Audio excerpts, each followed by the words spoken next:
Have another beer, buddy. Chatty chat chat chat. I think that they probably said that being shorter is advantageous. Well, they need to teach me then. There you go. So we had to poke a little fun at him. Call you Ginger Swag. Yeah. If you weren't bowlers, what would you have liked to have done instead? Anything else. Literally anything else. That's a great answer. The horse is so dead that it's on some kid's school project on a landfill already. And there you have that one before. No. We'll talk about that one more. Terrible idea.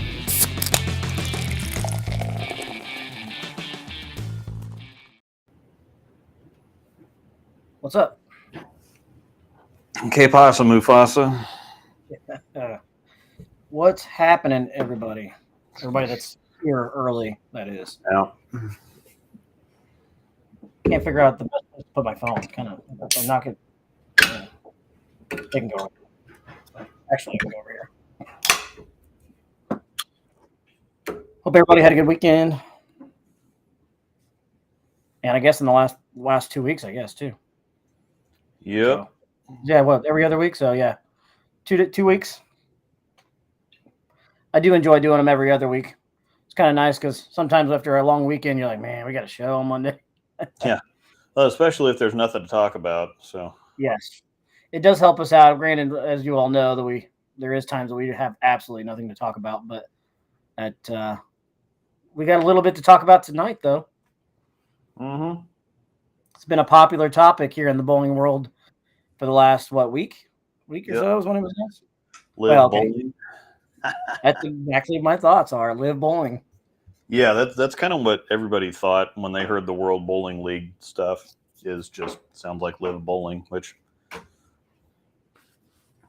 yeah, I just like the team. I mean, I like team aspect. Who it's being funded by, I guess. It hasn't really been announced, have it? I don't think so. They just said there's going to be a bunch of stuff. So I saw an article that said something about that it's going to be like they're going to have it all over the world, like different countries, like Qatar. I never know if I pronounce that right. Like Qatar, USA. Yeah. Saw a couple other ones. But you start putting it out there in Qatar. Isn't there a lot of money in that country? Yeah. Thought so. They just hosted the World Cup here a little bit ago. What you drinking? Some of the stuff we had last time, Lieutenant Dan, the Warhorse India Pale Ale, and there's still a can of this and the Super Mario ones that Mr. Jonathan Tiffany sent to us. The guy with the rocket. Got to apologize to Rivs. I smacked him down pretty good in fantasy football this week. I finally took my first loss in all my leagues. And guess what? I lost in all of them but one. So, and I got smacked. And it's Trevor's dad's league. And oh, God, I got smacked by like a nice little 150 piece. Yeah. So, Nico, yeah, I'm sure we can. Luke will have to load it through. We can absolutely go through.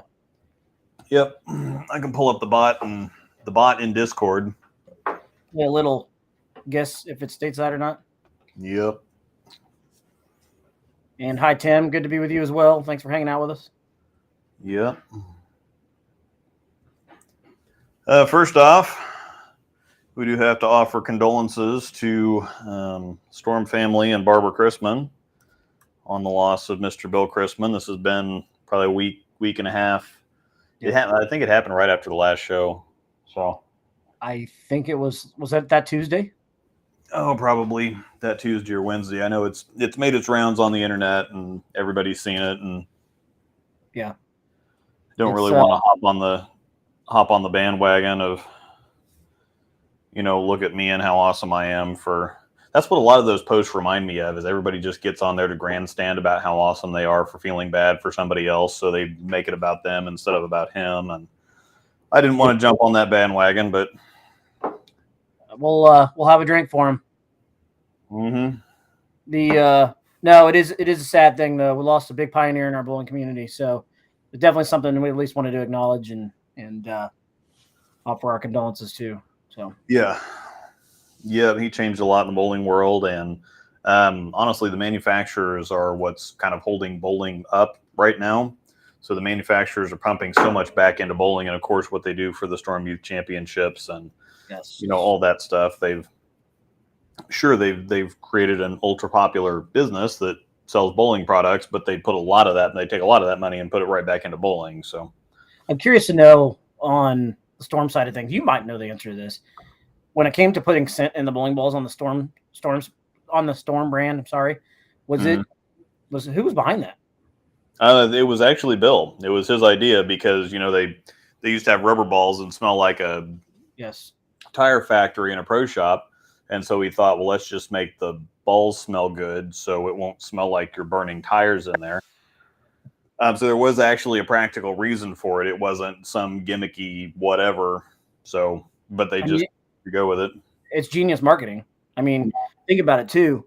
Even bowlers that maybe don't have the biggest skill level, but they just enjoy to bowl, or the lady that just wants a new bowling ball because it smells good. Zach Wilkins' girlfriend. Yes. Zach, if you listen to this or you go back in here, yes, your girlfriend likes to smell bowling balls. Yep. I'll say bowling balls. Yep. That's pretty good. I do like that one. Yeah, this is the gold or blue liquid marble. I can't remember which one it is, but it's one of the new designs. I thought it was cool, so I had to get it. I like it. Does that one have the breakdown pair logo on your sleeve too? Yeah, it's on here, whichever one somewhere. Right there. Yeah. I haven't worn this one in a long time. I've still got it's one of my old staff jerseys, so obviously it's Cool Wick branded, so I'm able to wear it. So, but this was always one of my favorites because my favorite color is actually green, and I kind of like the green. Yeah. I've got the blue version of that. The blue one looks sharp too. Well, like blue stripe. Yeah. I like that design in general. We need to get some more jerseys ourselves for doubles. Mm-hmm. If I had time, I'd get one here, but we're not going to have time for Tulsa. So no, not for Tulsa. We might have time for Southwest and Springfield. Springfield, we're going in March. Yeah, Springfield's coming early this year, so yes, have plenty of time to get that. Yep. And for those that are in the Tulsa, Oklahoma area, we'll be down there October 20th and 21st. Is that right? The 20th is the Friday. It's the 21st and 22nd. Okay. Now that I've looked at it about 15 times, I do remember the dates now. But we have a travel day, so we will be there. Yeah, we'll be there on the 20th, and they have the sweeper at Broken Arrow the Friday night, which we won't bowl. We're going to come hang out at least for part of it.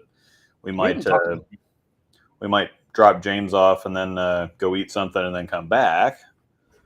But we might just join you then because we're not. Yeah, I don't know if we're going to bowl the sweeper or not. I usually do it every year, but I'm leaning towards actually going down there and getting some food and relaxing Friday night.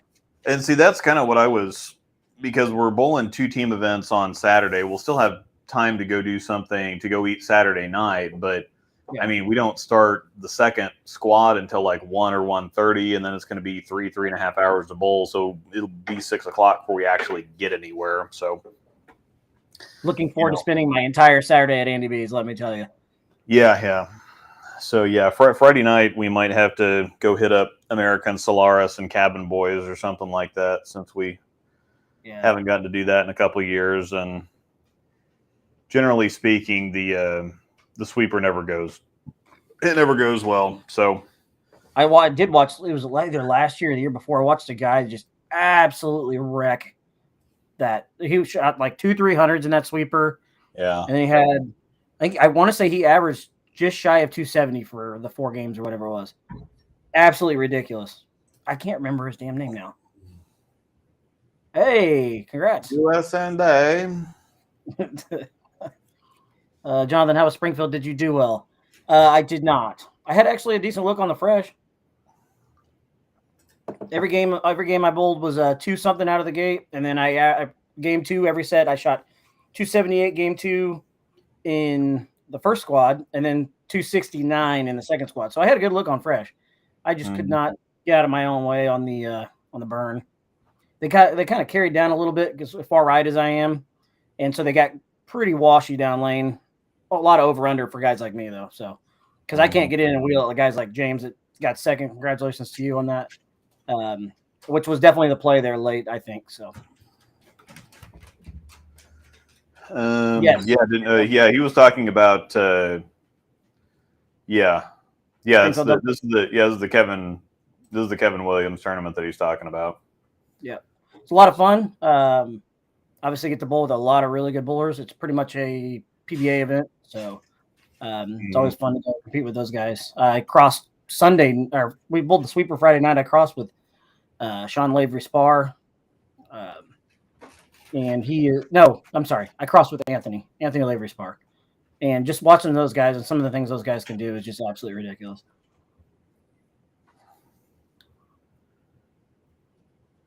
You're grinning. What did I miss? It's right on the screen. All of John's fantasy teams have fear losses in the Broncos. Thank you. Yes. Touche. And Sean Payton eating all kinds of words on Sunday. Oh yeah, I know. You know what? That guy's such a hard ass that I don't think he even really phases him. Yeah, probably not. I'm actually okay with the idea of blowing it all up and building from scratch because we do have some good pieces to build off of. The sad thing is the defense is just I don't know what the hell happened to them. I mean, they went from having a great defense to just Vance Joseph's hired, and we were allowing the most points in NFL history through 5 weeks, I think. So yeah. Not a recipe for success. I was pretty mad on Sunday, we'll say that. Yeah. Yeah. Did not want to lose to the damn Jets. Yeah, because that's a pretty tragic story. I mean, that'd be like losing to the Jaguars the year that they went 0-16 or whatever. Yeah, I just don't like to lose to the MILF Hunter.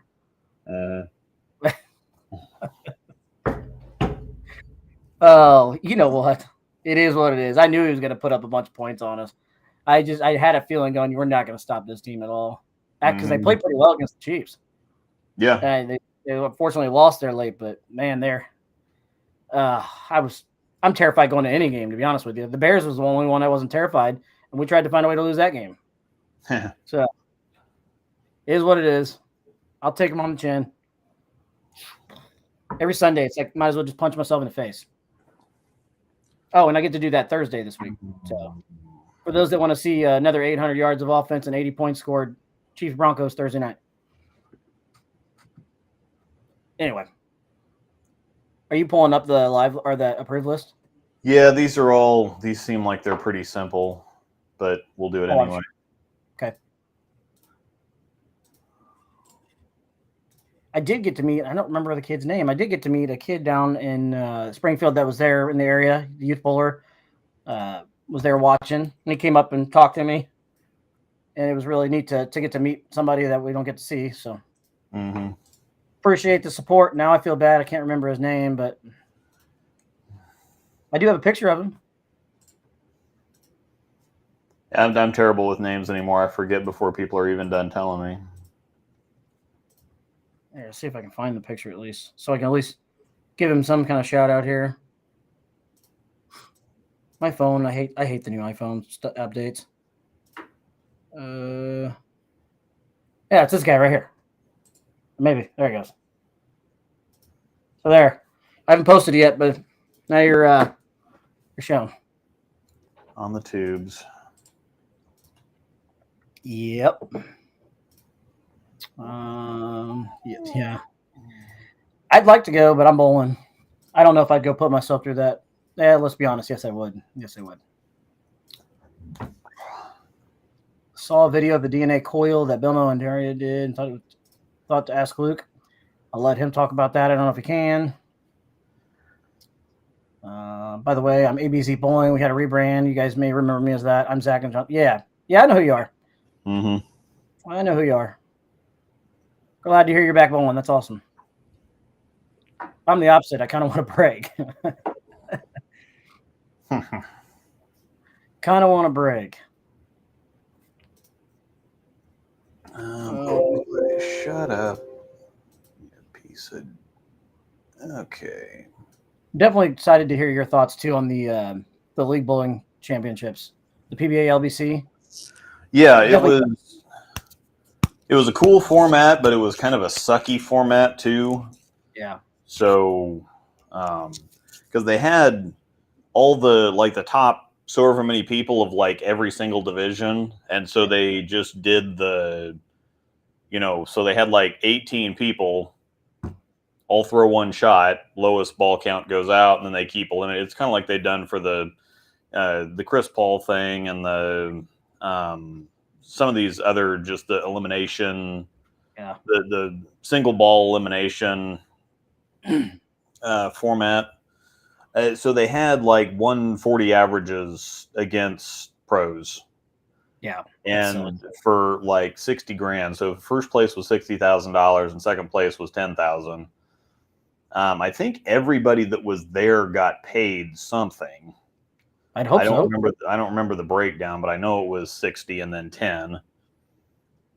But yeah, I mean, you kind of knew how that was going to go. You've got Tom Doherty and Verity and Liz Johnson and AJ Johnson too, right? Yeah. You just got all kinds of people that are bowling that thing, and so you knew that the more average bowlers weren't going to have a chance. But it was kind of interesting. But the problem is that with 18 people and commercials, it's like it was for everybody's like for the first couple rounds, it was like a half an hour in between people's shots. Like they'd throw a shot and then they'd sit down for half an hour and have to wait to throw their next shot. Once they got, once you get into the top 10, it goes a little bit quicker. But I mean, that's just rough. That's like having a pair breakdown for 30 minutes. And it looks like $3,000 everybody got for showing up. Okay. But yeah, there's $60,000 to first place, which is more than, some people make annually. Yeah. At their regular job. And we're going to sit people for 30 minutes in between shots. Yeah, that's just not a great recipe for success. Yeah. That's just plain silly if you ask me. I'd rather see some kind of, I mean, I can see it if, I don't know. I'd like to see some kind of match play involved with it somehow. Mm-hmm. You know what I mean? Instead of just straight eliminator. There was no way to really do that well. They should have done it like a step ladder per division. Like they could have had, the top three, and that would have gone pretty quick because they could have run stuff simultaneously. They could have had, 2 matches on one pair and then 2 matches on the other pair for like the pro division and then the whatever else. Yeah. So there's multiple different ways they could have done it. This was a little bit more exciting, I guess you could say. But it sucks to go all the way out there and throw one shot and then, you're done. I mean, get $3,000 for it. So I guess I'm not mad. I wouldn't be mad at that, but it just, the format's not great. So did you ever watch I want to say it was right around COVID or right before COVID era hit. And the Bolero was doing those Bolero challenges where they were paying like, I want to say it was like $100,000 to win one. And they were on a weird channel too. I can't remember when it was. I want to say it was Bolero challenge. I remember those when they just had the random tournaments or whatever. Yeah, they would just have them randomly. I don't know how they selected them, but pros and amateurs and everything. I actually really kind of enjoyed those because I don't know if they bowled on house shot either, though. But it was just a house shot. They'd have people qualify through bowling leagues at Bolero, and then they'd have that's the one that Anthony Simonson won, and then I think Kyle Troop won it, and didn't Belmo win one? Yeah, like Nico said, the Bolero Elite Series. Yes. So, thank you. I actually enjoyed watching them though. So, The guy from my alley, Luis from Chicago, won against Kyle. Yeah, I knew there was an amateur that won one. I think he was a lefty. Mm-hmm. I think he was a lefty, but he threw it pretty good. I enjoyed watching him. They were high scoring. It's always good when bowling's on TV. Yeah, and when people are actually making decent money bowling, which it sounds like is the idea behind the World Bowling League.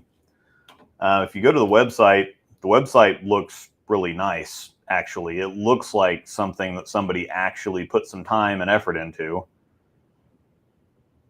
And it looks like they're going to have stuff all over the place and several different divisions and all kinds of stuff. So, I don't know. I think everybody kind of hopes it works because this would be the biggest, most cohesive bowling tournament organization, because right now it's kind of disjointed. You have to know who the people are and make sure that you friend them on Facebook to be able to find most tournaments.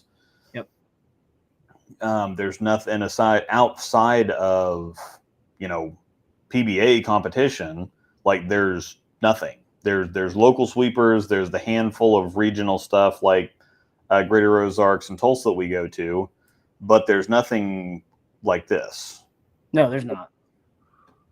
I'm a little skeptical on with IBF kind of being. Are they like the governing body of it? Yeah, that's the other thing is IBF. Well, the World Bowling League is separate because they made a deal with the IBF, which is somehow more corrupt than USBC. But they made a deal with them for like 20 years to put this stuff on. And I don't know. I mean, we'll see what actually happens, but they're going to have a new scoring system. I need to find this the press release, but I think pretty well everybody's read the press release. But they're supposed to have all kind of tournaments all over the place, and they're supposed to pump a bunch of money into it. There's supposed to be all kinds of different divisions and all kinds of different everything, and again a new scoring system, which the traditionalist in most people says, well, I just want it the way it is. But at the same time, you can have 11 strikes in a game and shoot everything between 299 and 260 something, depending on where you missed. So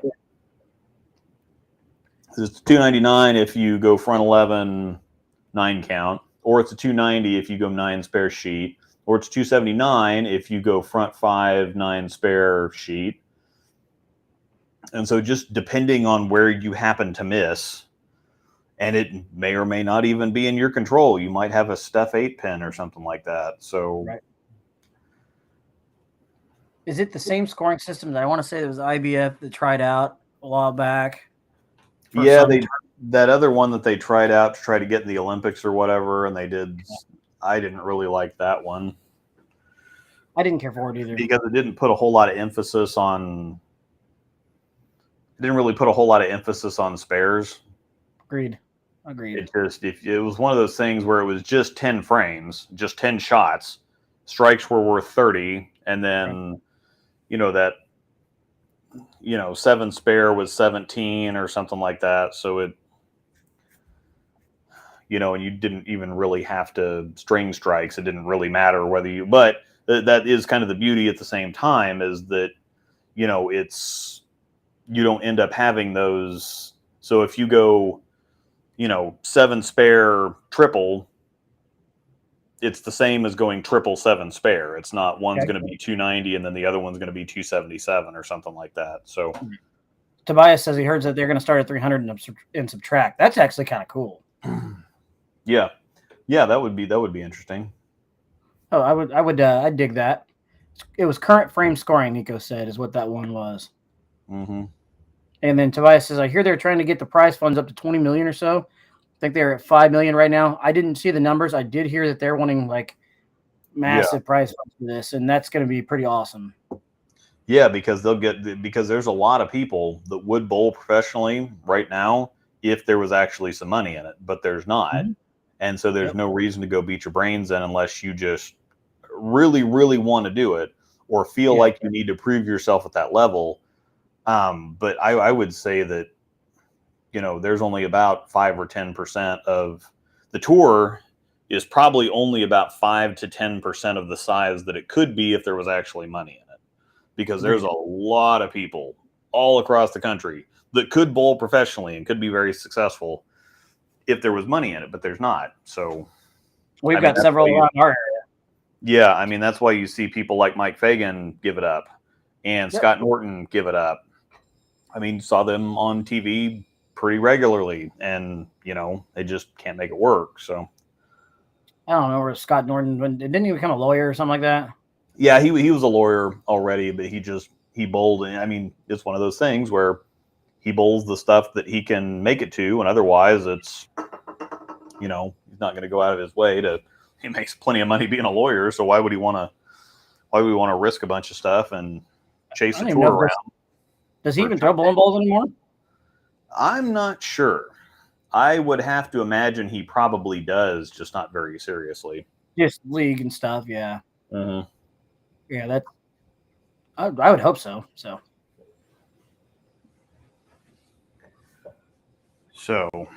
But and there's supposed to be all kinds of divisions too, so it didn't really. Yeah. You don't necessarily have to be a pro. If there's. I'm curious how they're going to break those up. Yeah, and that's going to be a problem too, because you're always going to have, especially when there's that kind of money on the line, having divisions or handicap or whatever else. That's just asking for problems. But if you don't open it up to everybody, but I mean, still, if they make it just a different pro tour, they're going to have all kinds of extra people come out, whether they belong there or not. I mean, we see some of the regionals and we see some of the people that bowl team trials. So. Or the Masters or whatever else. And that's not a knock on people, because, you have to go to tournaments to figure out what you need to work on. Number one, some people just want to go out and bowl just to say they did it. Some people are delusional, but, you got to get out there and get your face beaten in for a little while and figure out what you need to work on, what you need to practice on. And just because you're out there bowling doesn't mean that you think that you can compete right then. You have to go out and get the experience at some point. You can't just walk out there and start winning when you show up. I mean, Chris Prather got his. I was going to say something that I shouldn't on YouTube, but it did not go well for Chris Prather for the first 3 years he was out there. No, it did not go well at all, actually. Yeah. Nope. And then all of a sudden he figured it out, and, that's that. But. With the talent level out there, they always say it takes about, all those guys are good on that national level. They say to really get anything going, to be consistent enough out there, that it's, I think they said like 3 years, 3-4 years. Yeah. Packy's now got 2 titles, and he's been on the national tour for what, 4 years? Something like that. Yeah. Mm-hmm. And I think his mom says something like, here's money, we'll fund you for your the first 3 years. And then after that, you're on your own. So if it either A, doesn't work, or B, you're getting a job, or A, it works, or B, you're getting a job. So yeah, or you're just going to pay your own way. That too. So I think he's doing okay at that now. So I don't think anybody can really get out there and get started on that level, on the PBA level, that is, without some kind of backing help. It's just too much. Unless you're just independently wealthy or something like that, or you're somebody that starts a little bit later. Yeah. And there's a lot of them. There's some success stories of people that, started bowling the senior tour. They got towards the end of their just regular career and they bowled a lot. And I think Lenny Borish was kind of one of those. Yeah. And then, oh gosh, who was the other one? The one that looks like Ron Hopper. I can't remember. He does all the he does all the sit-ups and push-ups, and I can't remember his name right now, but he didn't start bowling senior tour until he was 55, almost 60 or whatever. And now Ron Moore. Yeah, he's just whacking them. Ron Moore I like because he's got a smiley face on his name on the back of his jerseys. Mm-hmm. Now I'll never unsee that again. He does look like Ron Hopper. Yeah. Share name. Yeah. Touche. Good reference there. Yeah, if they run it at the same time as the PBA Tour, do the pros go where the money is? Yeah. Yeah. I mean, I don't, especially with that kind of a difference in money. Like, it's not quite the PGA versus Live Golf thing. Sure, there was more money in Live Golf, but they're already making so much money on the PGA that they're not gonna, they're not really hurting. Yeah. If somebody said, "Oh gosh, I just gotta go there for the money," it's like what, $20,000 or $15,000 for finishing last place in a PGA tournament's not paying your bills. That's the other thing too, though. With the Live Golf, for example, is a lot of those guys signed guaranteed contracts, so they're guaranteed money no matter what they do. Mm-hmm. I mean, some of them were astronomical numbers. Yeah, Phil Mickelson got like 200 million or something like that. Just to come show up and play tournaments. I mean, yeah, that doesn't even make what else he makes. Yeah, I wouldn't mind. No matter how he plays, I wouldn't mind to see a Live style. Not saying that from those backers, so to speak, but I wouldn't mind to see a PBA level organization do that and say, "Hey, here's how we're going to do it. And we're going to do it this way. We're going to pay these guys a crap load of money." Yeah, just pay them a salary. Yeah. Instead of then. But I mean, there is something to be said for it when you're bowling for your, there's a little bit more pressure on the line, but at the same time, people would probably relax and even perform better, have more fun, whatever else, if they didn't have to worry about it being their meal ticket. All of Phil's 200 million was already spent in gambling. Yeah, he trolled somebody with that the other day. It's like, so I've spent this much money, but I'm still worth $1 billion or something like that. So, hurt me. That boy can gamble. He's got some cojones.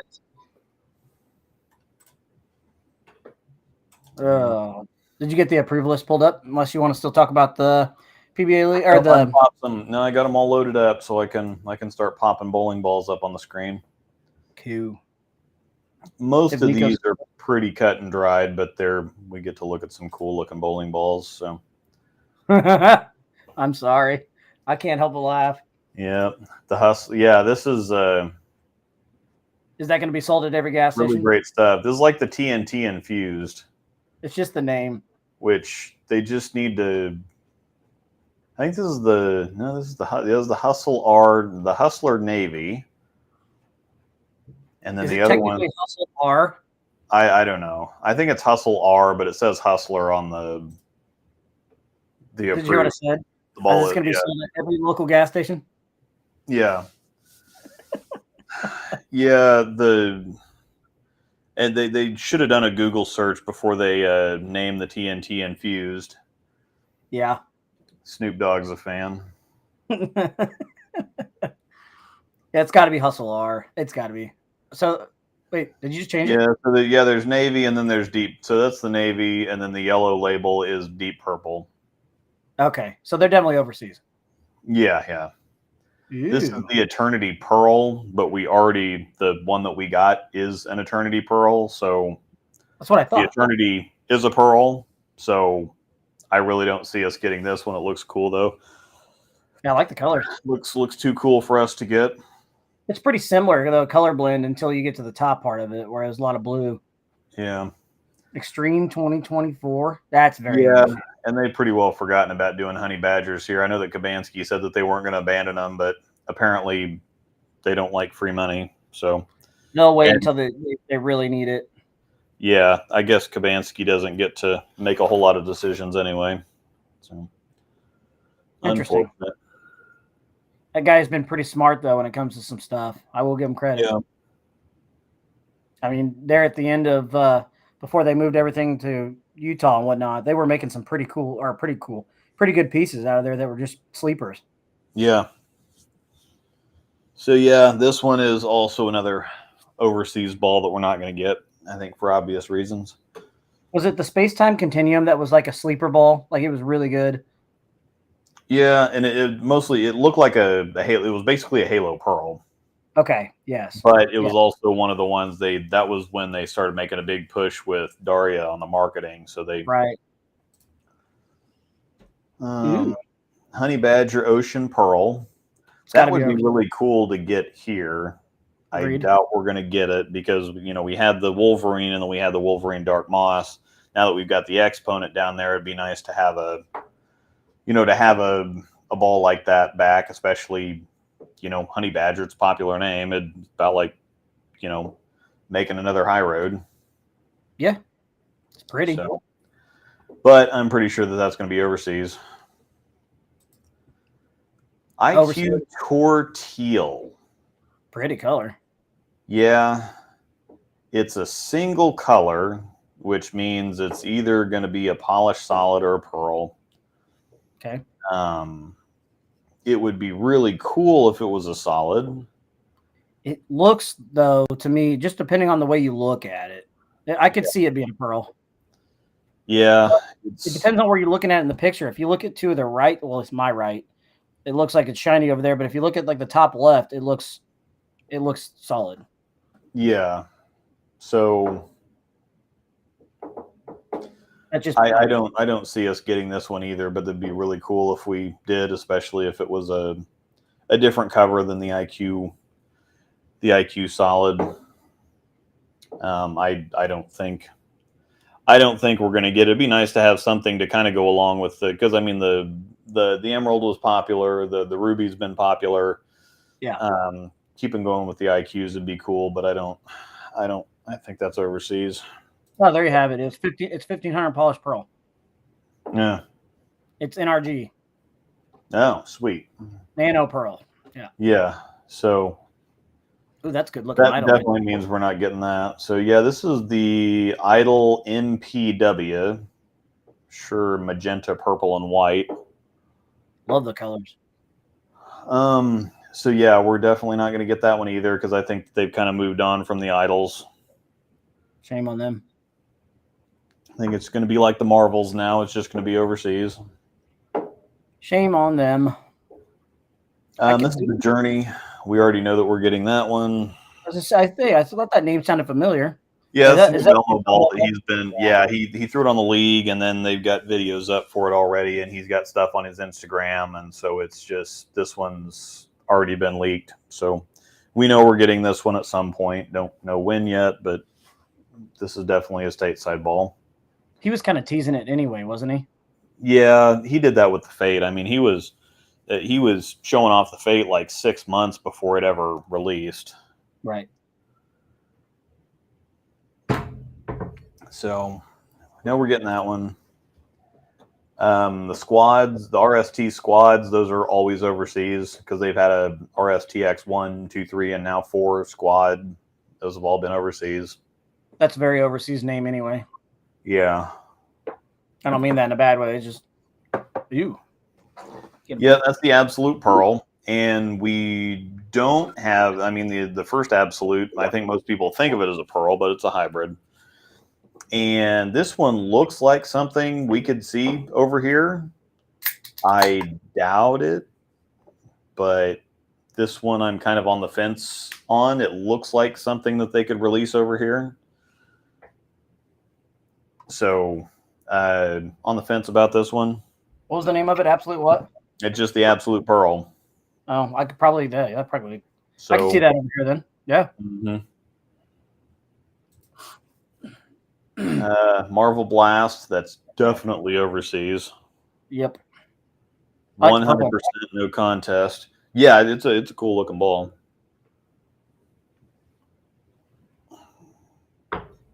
But definitely not getting that one.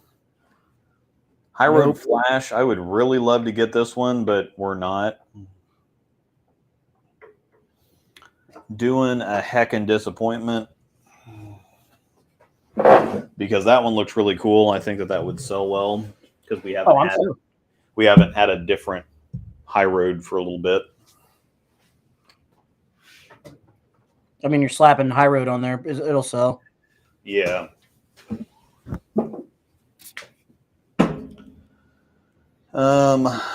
Solution Black. They had the original Solution overseas, and it had some cool new core, and we thought we were going to get it here, and it turns out it's just an overseas only ball. So, oh well.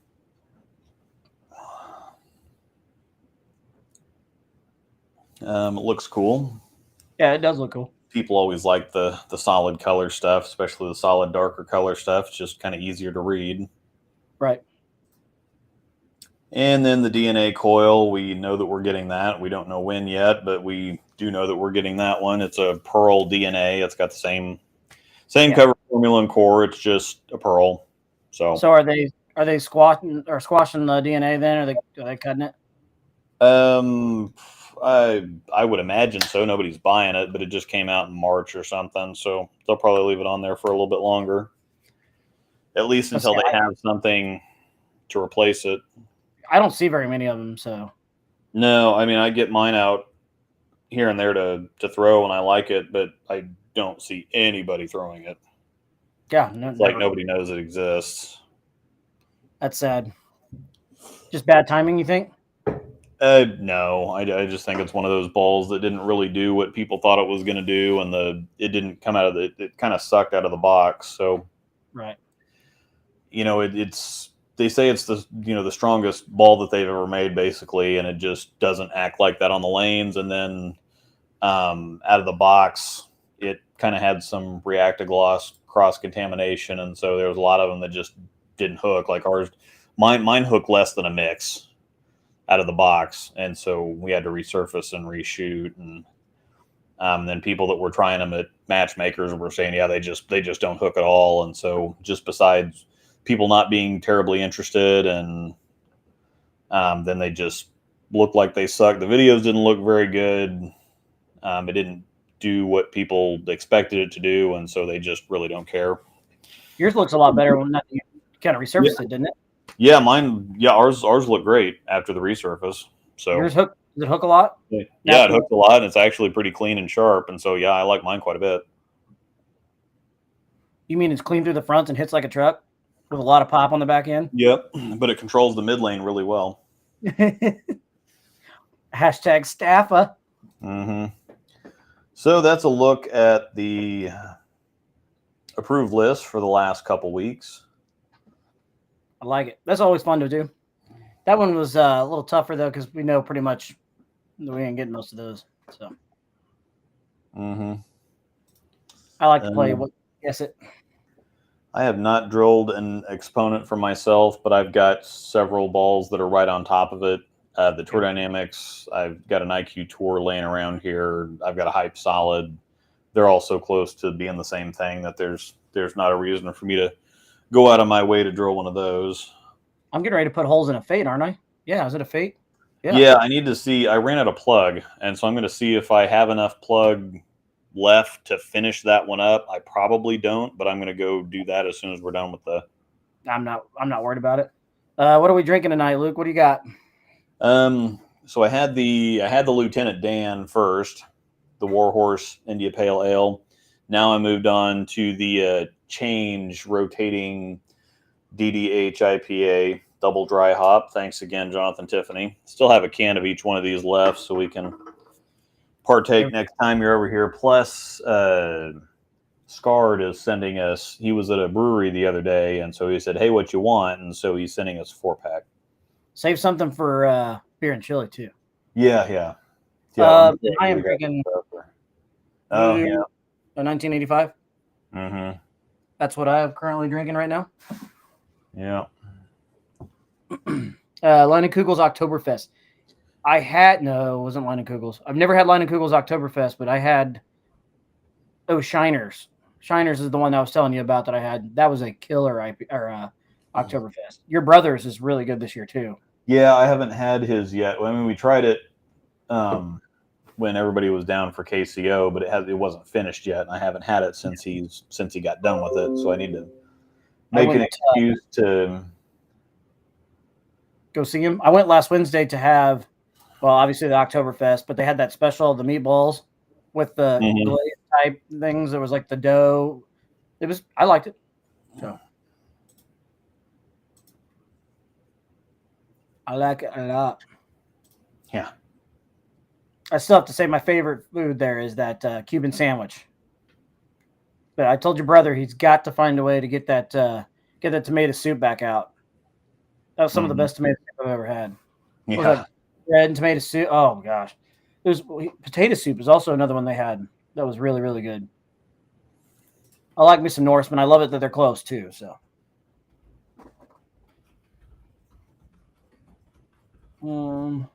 seen the DNA yesterday in Ottawa. Looked good. First one I've seen. Yeah, I don't see very many of them. You and I, it feels like this is the most we talk anymore because when we do bowl, we're never close to each other. Yeah. So I don't ever get to see you throw yours. Not saying you don't, but I don't get to see it. Usually we're like 8 pairs apart. Yeah.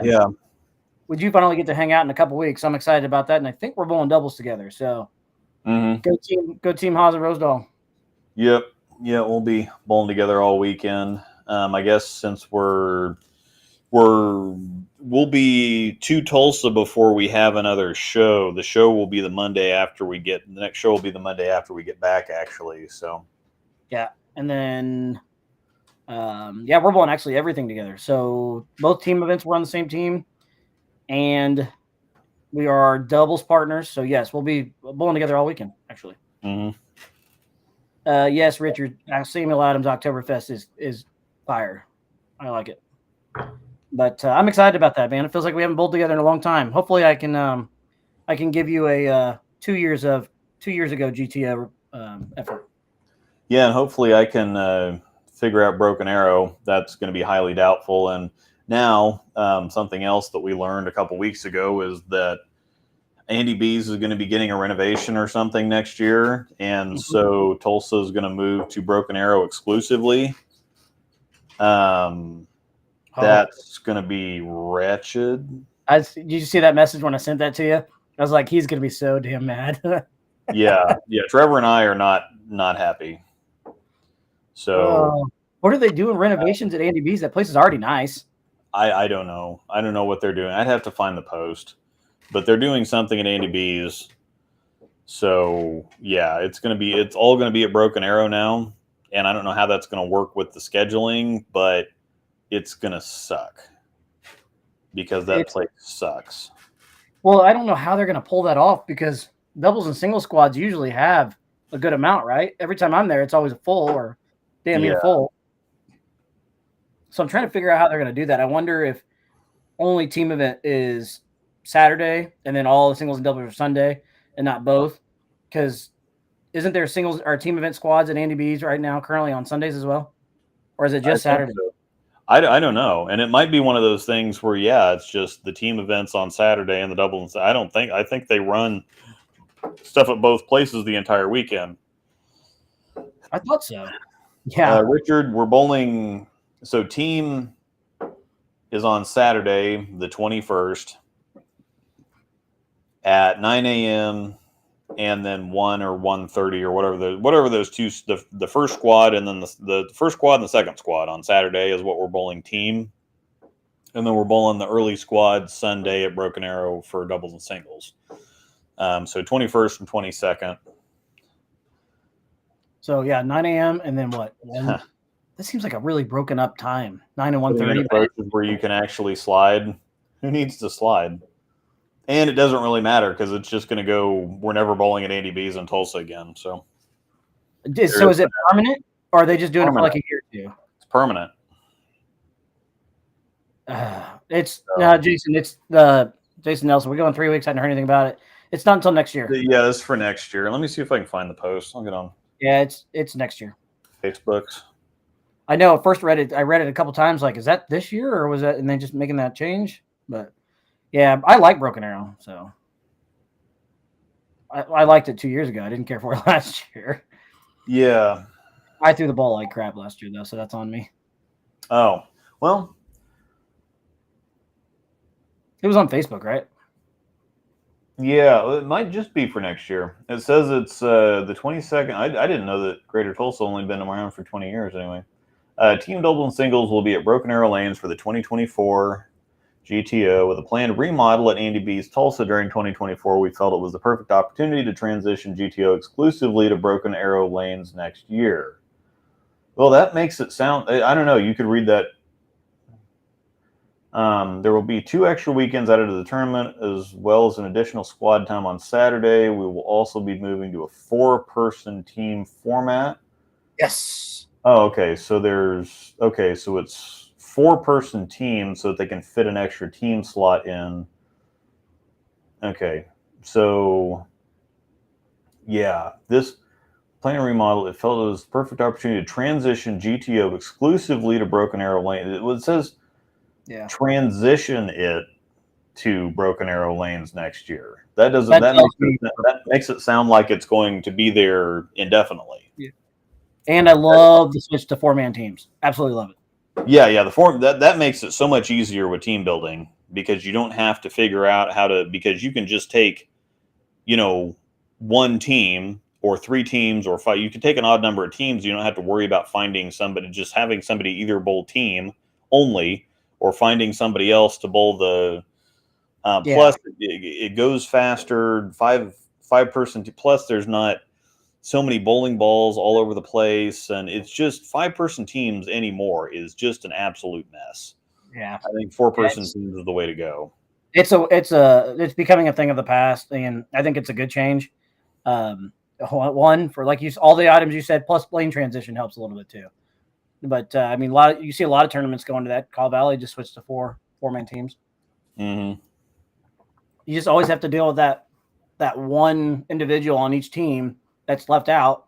Now you just pair up your team, and everybody's got a doubles partner. Everybody's happy and moves on. Yeah. Now we just need Springfield to do the same. So, which I don't see them doing it anytime soon. But I wouldn't be shocked if they are doing.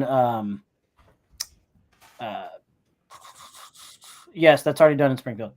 I lost train of thought. I wouldn't be shocked that they're putting in string pins. I wouldn't be shocked that's the remodel. And that might be what it is.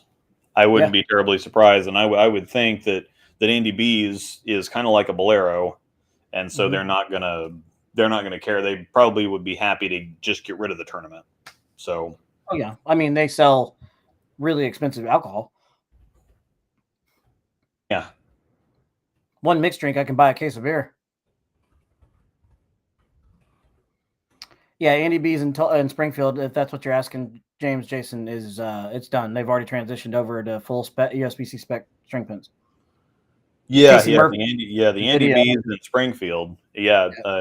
Casey actually bowled a tournament on that here not too long ago. Yeah, he live streamed it, didn't he? Mm-hmm. Thought so. Yeah, he didn't look like he was real thrilled. No, the pins just look dead, and that's the funny thing is that people watch that stupid 220 average bowler video where he swears, "Oh yeah, these are legit," and it's like the string. The pin's almost hanging in the air, but because the string's so short, he's like, "Oh, these are legal." No, they're not, you idiot. And then you see people bowl on actually certified pins. You can go watch Ryan Barnes and Packy bowl on them, and Packy won 180 to 160, and then Casey bowled on them. They look dead, which, I guess is a good thing or a bad thing, depending on exactly what level of a purist you are. And I think it's one of those things where everybody's a little confused because the purists are like, "Oh, the averages are too high," or whatever else. And then it's like, well, just use string pins and, the averages come down. Well, I don't want to bowl on those stupid string pins. And it's like, well, but you want averages to come down, and string pins make averages come down. So, I know. What's your angle here? Know. We've talked a lot about string pins on the show, and I don't. Yeah. I don't. If that's all it comes down to, and I still get to throw a bowling ball, I'll do it. But I'll be the last one to get. I'll bowl leagues on them. I don't want to bowl for money on them. No.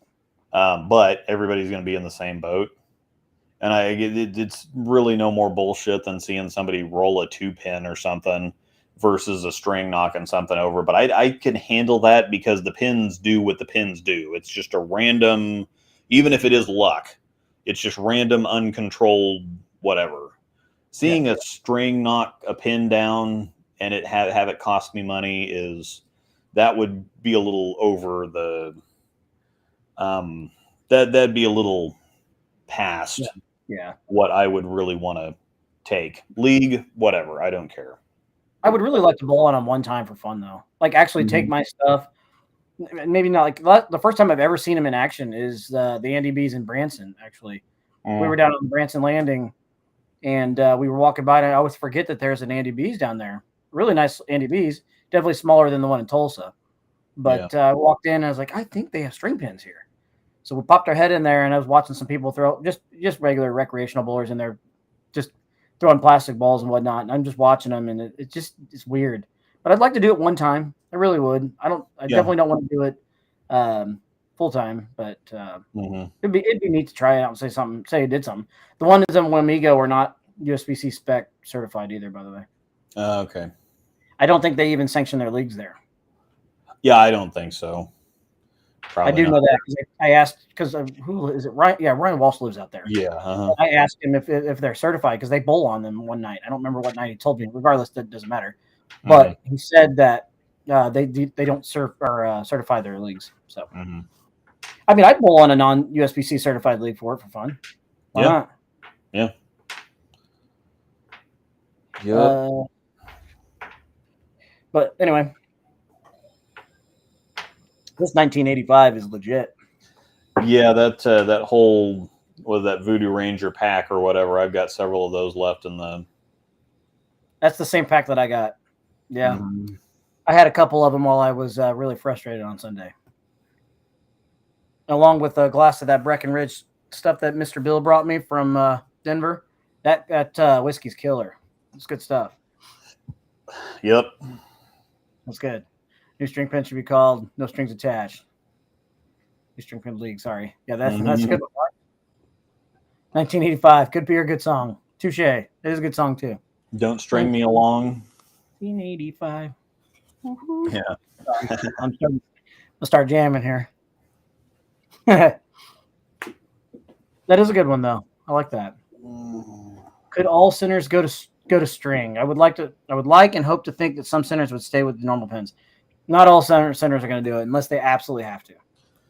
Yeah, and I don't know. It's going to be rough because even the ones that want to keep the regular pins in, like a Royal Crest, they'll hold out absolutely as long as humanly possible. But Larry said, when Rocky decides to retire or when he's done, where are you going to find a mechanic?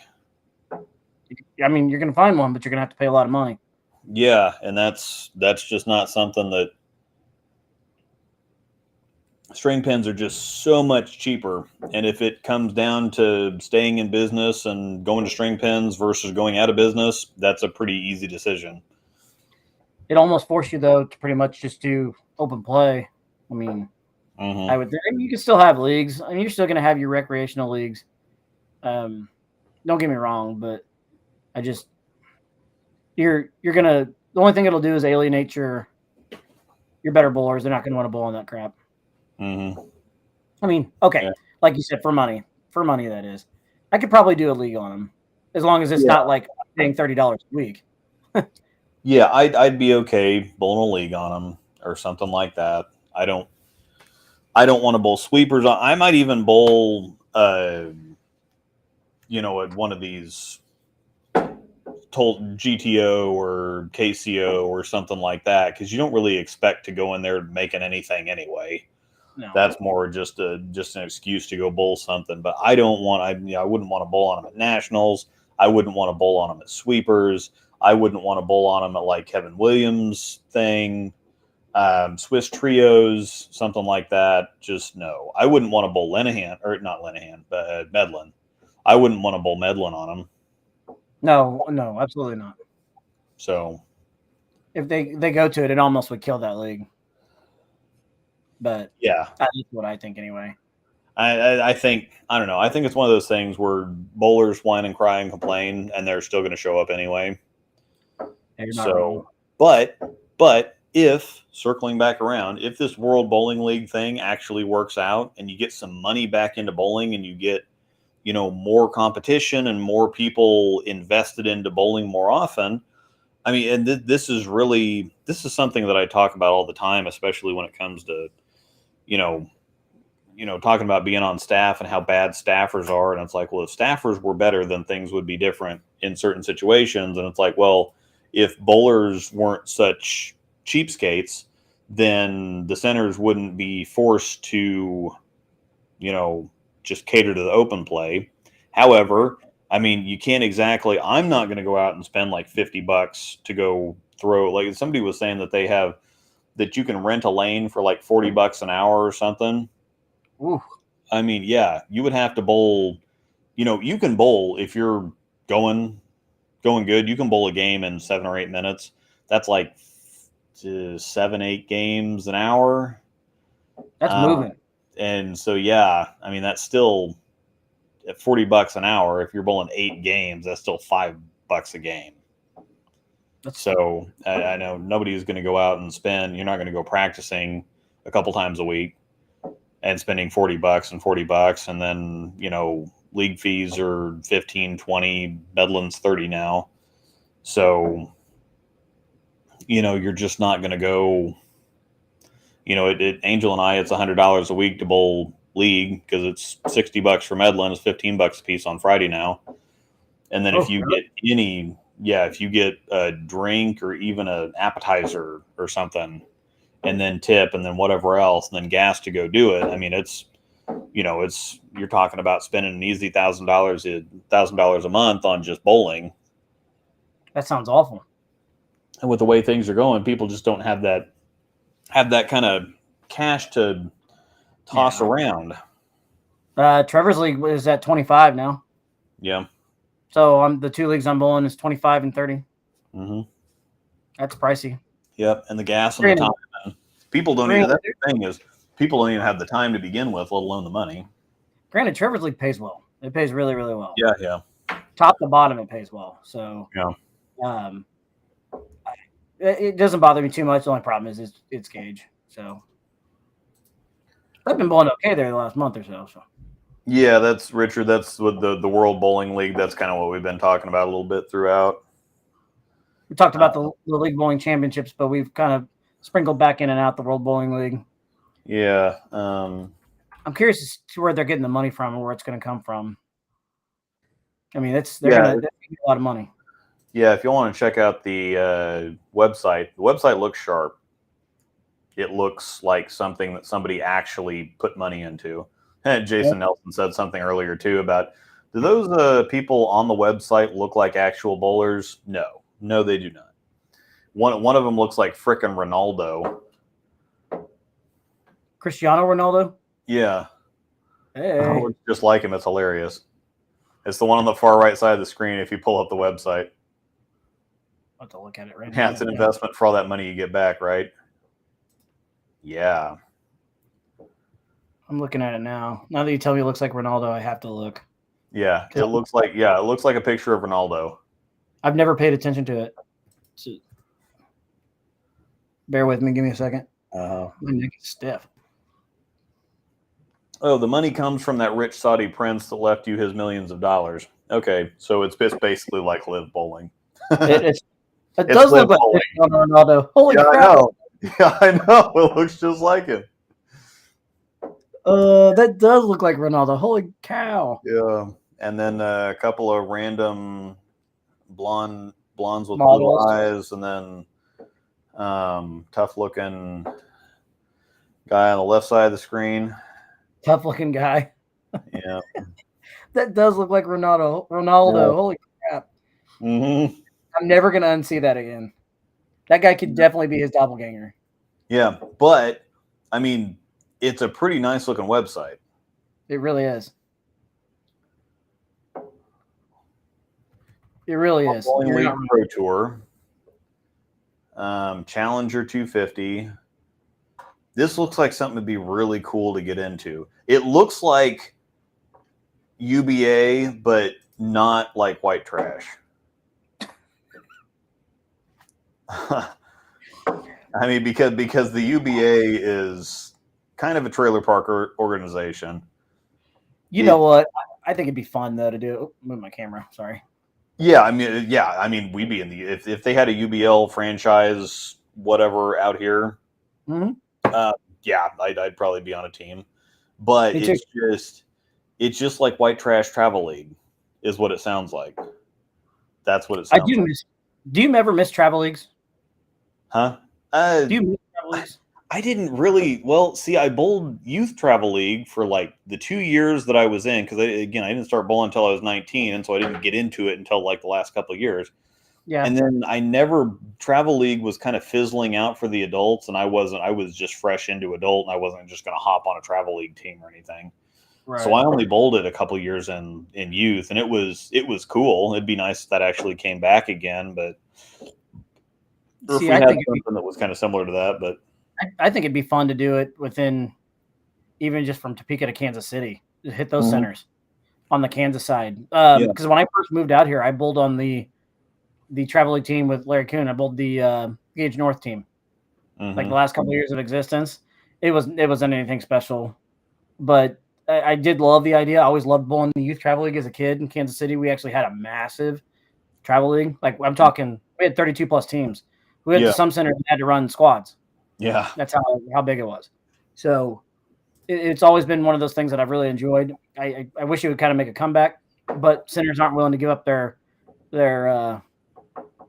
open play on Saturdays, Sundays. So yeah. I don't know. Maybe I'm indifferent on that, but I still have travel league here. That's awesome. Cool. I'd love it. Yeah. I'd hit like Royal Crest, Olathe East, centers like that. It'd be kind of cool. Yeah. You can even make them on. They don't even have to be house shots. You can make them on challenge patterns. Yeah, and that'd be nice if more places kind of went to that anyway. But bowling's kind of in a competitive bowling's kind of in a tailspin, so you can't. Everybody just wants to put up big numbers. Yeah, and so if you start making it more challenging to where I think some people would stick into it a little bit more. Some people, when they get so good at something, it just kind of gets boring, or they don't feel like you really have to be very good at it. It's kind of like a kid's game almost at some point, where it's like, well, I'm good enough to say I don't want to really beat my head against the wall or spend a bunch of money to be for those incremental kind of gains. But I don't know. There's still plenty of if you get deeper into it, it's still plenty fun, and there's plenty of stuff to do. It's expensive and time consuming, and I think that's probably the bigger thing is how expensive and time consuming bowling is. And it's not even really like golf, where golf, you can buy a set of golf clubs and be set for years. And bowling, you almost have to buy. I mean, if you want to be competitive, you can get a nice set of golf clubs and be competitive with that same set of clubs for several years. Bowling, you have to have ball after ball after ball, and you have to keep up with buying more and more stuff. And so I think that bowling is even more expensive than golf. I agree. Because bowling, just science of everything elevates so much with the covers and cores, and it changes so much. Sorry, I cut you off on. Well, no, I was just going to say, because even when we go to somewhere like a whatever that course is out on Auburn Road, that one we paid like $48 to go bowl with Trevor and them a few months ago. Western Hills? Yeah, Western Hills. The one on Auburn, right? Yeah. The trashy dump of a course that non-members have to pay $48 to ride. Yeah. That was the one that was like even Paul and Trevor, and Angel, and you and me, right? Yeah. Even then, we played golf for 4 solid hours for $48, which is, $12 an hour, basically $12.50 an hour, something like that. But yeah, $12 an hour, basically, to play golf for 4 hours. That's really not that much when you think about it. Whereas bowling, if you go out and you bowl and you're dragging in $1,000 worth of equipment or more, and you're paying $5, $6, $7 a game, you can outspend golf in a heartbeat. You can spend more in an hour bowling than you can in 4 hours on a golf course. Yeah, you're not wrong. I'd rather not play Western Hills again.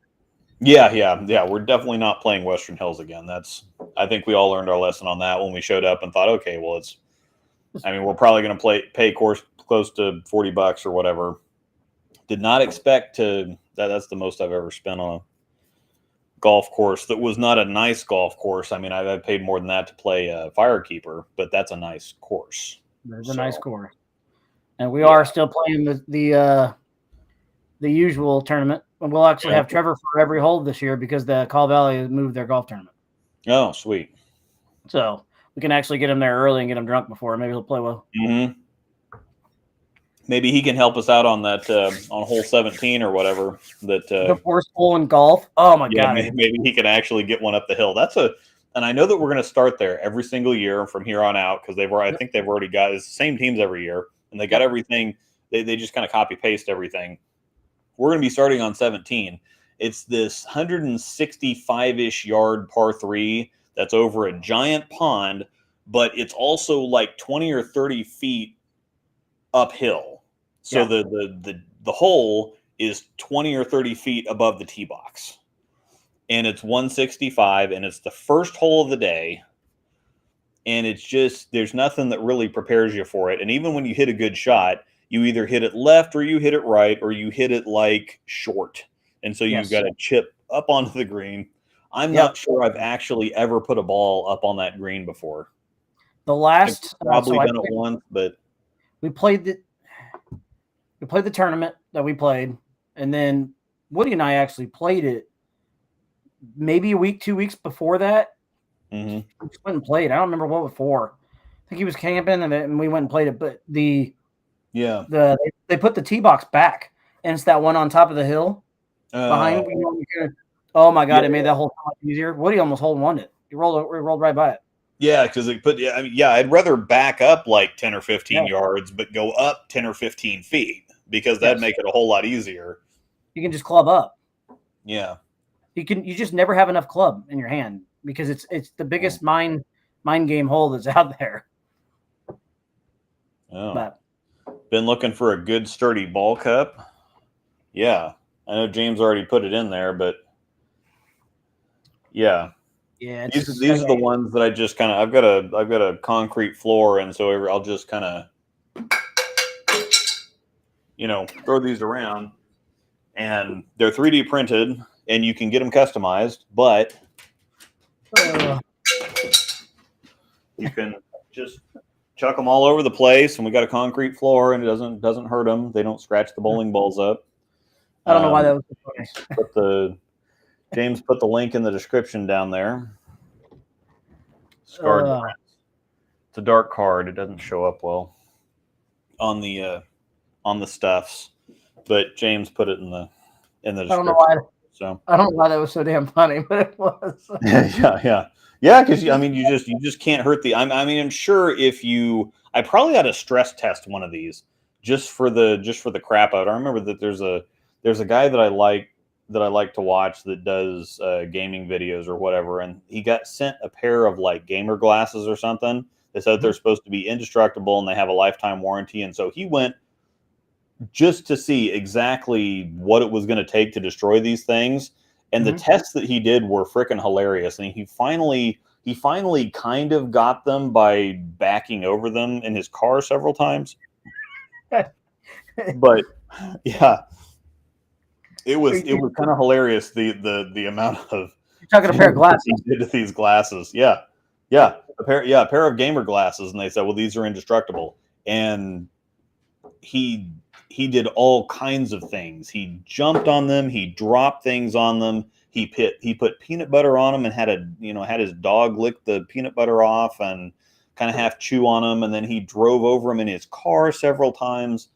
And that it finally took all of that to even just kind of make them look slightly mangled. So I would imagine if you dropped a bowling ball on one of these, it'd probably do something. But to get the glasses to break, he literally had to run over them with his car. Yeah, he literally had to run over the glasses with his car. It's a fantastic video.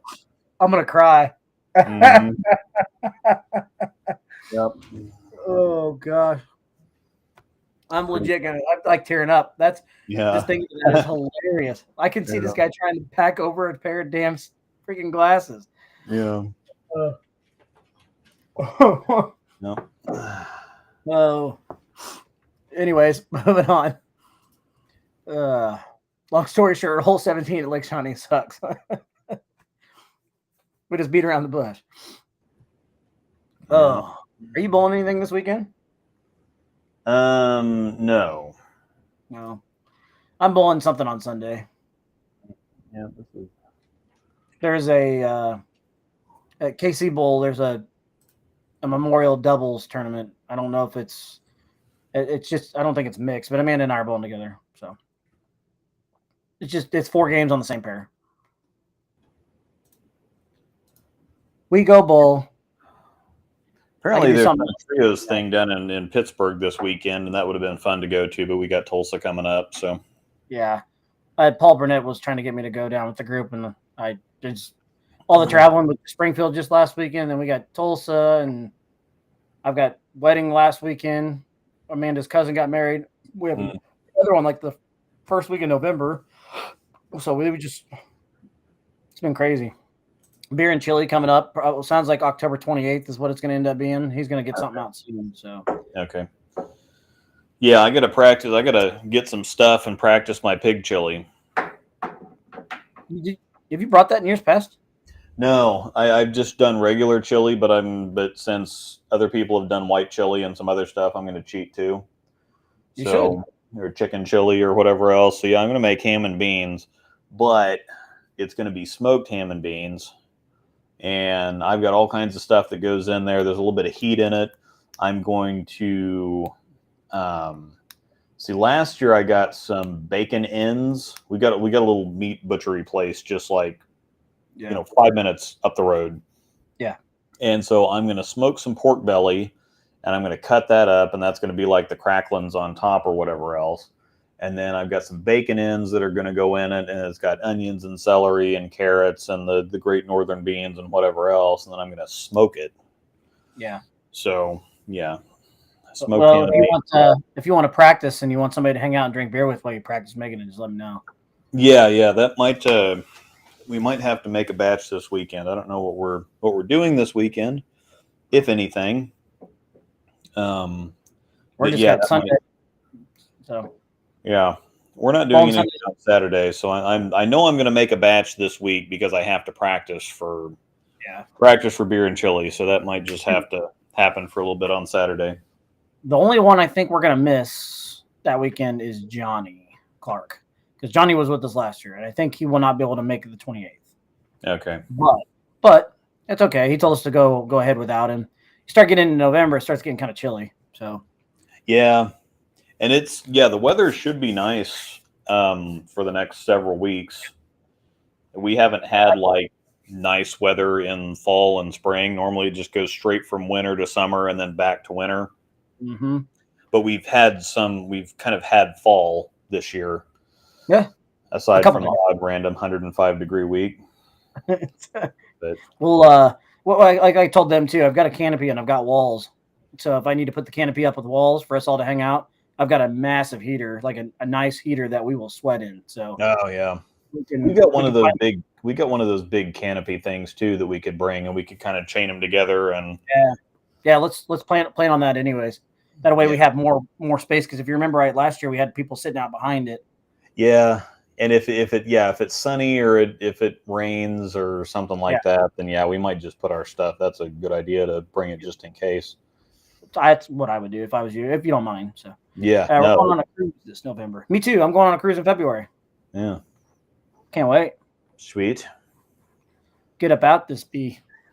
Mm-hmm. Looking forward to it. I'm pretty sure that I could get Angel on a cruise, but it would be getting her on a plane to get her to the cruise that would be the trick. We're driving, actually. We're getting on the ship in Galveston, Texas. Okay. And we elected to drive. We're going to break the drive up in 2 days. Yeah. 11 hours. So yeah, I could probably make it work that way. I don't know how.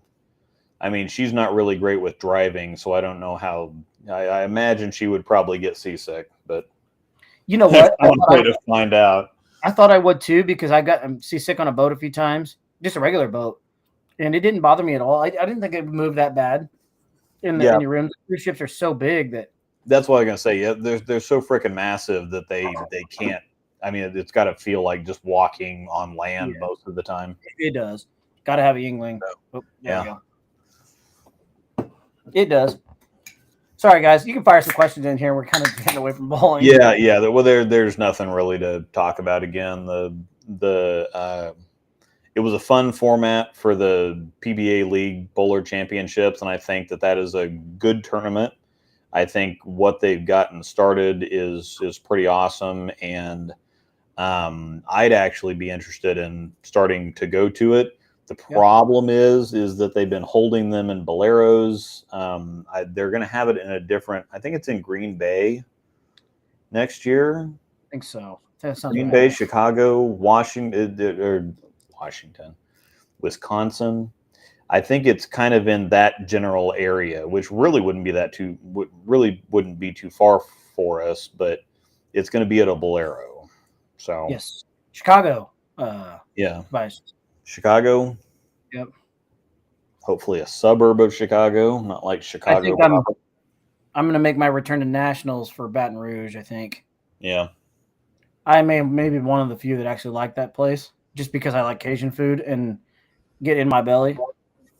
Yeah, I'm sure that you can hop on with our squad. We usually have openings, unless you find somebody else to go with, and of course, if we go on a time that's not Ray Ray's birthday. But it all just depends on when that is. If it's not on that weekend or that time frame, I'll definitely let Chaz know, and I'll hop on. She won't remember a few years from now, anyway. No, she won't. But yeah, you will. It's the young birthday that I want to get past. Once she starts getting in the teenager years, I don't care as much. Mm-hmm. I'll be wanting to get away from her at that point. Yeah, bowling stuff. What are you taking to? I just had an idea, actually. What are you taking to Tulsa? Well, first ball that has to go to Tulsa is a pin down Jackal Ghost. Mm-hmm. Usually looks pretty good at Broken Arrow. I'm going to take a top speed. So pin down Ghost, top speed. I'm going to take a Venom Recoil. Mm-hmm. Yeah, you have to take that, especially for Broken Arrow. Defender Hybrid, spare ball. Trying to decide Black Widow 2.0 hybrid, maybe. Mm-hmm. Outside of that, I haven't really put. Did I say Defender hybrid? Yeah. Okay, so outside of that, I haven't really put a ton of thought. Really, anything outside of that is a wild card. IQ Ruby. A Ruby's going. Yeah. I think the Ruby might get thrown on the fresh at Andy B's because that place always hooks. Yeah, that was actually my plan too. The Ruby is probably the first ball in the bag, specifically for Andy B's. Mm-hmm. Broken Arrow, I really haven't found anything to work, but the Tour Dynamics is going. And Angel found rather a hyped hybrid for me. Okay. That ball is wild, and so I might actually use this as an excuse to drill that one. I'm going to take the Tour Dynamics and the IQ Ruby are definitely going. Some other stuff. Again, it's so dry there. Specifically, Broken Arrow is weird. It can be kind of wet. The heads are normally dry. Getting the ball through to the arrows is normally a trick. And then the outsides are normally a little wet, and so it's kind of tight. But Andy B's just hooks. It just hooks. Always. It just doesn't matter. So you just got to take cleaner stuff. I think the hype hybrid would be, because it is really kind of early, chuggy, heavy rolling but it's still got a fairly clean cover on it. And so I think it would, provide a lot of stability but still have a cleanish cover. So I might actually drill that. But the Zen Gold label is going. My Volt Pearl will be going. Probably something like a Zen U, just in case, because it's halfway in between reactive and urethane. So it's got a more reactive shape, and I like to keep it lane shined. And so if worst comes to worst, plus it flares enough to where it doesn't carry down any worse than a reactive ball. So that might have to come into play at Broken Arrow. But I generally don't worry too much about Broken Arrow because it just sucks. If it happens to go well, it's just an aberration. It's not anything that was actually planned on, because there's no outstanding characteristic really. Yeah. It's almost different for the lefties anyway, every single time that we go. Right. Andy B's is the exact same every year. It just hooks. Yeah. It's very, very predictable. Broken Arrow, it's just a flip a coin. I don't know whether it's going to hook. I don't know where it's going to hook. I don't know if we're going to have hook on the ditch. I don't know if we're not. I have no idea. Broken Arrow is a complete slot machine every year, and so Trevor, you beat your head in down in Tulsa. It seems like every year.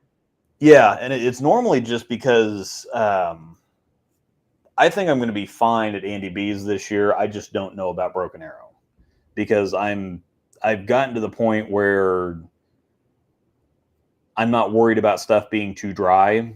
I'm almost kind of the opposite direction where if there's a little bit too much oil, then I start getting grabby and chicken winging and whatever else. But if I've got friction to work with now, I'm fine.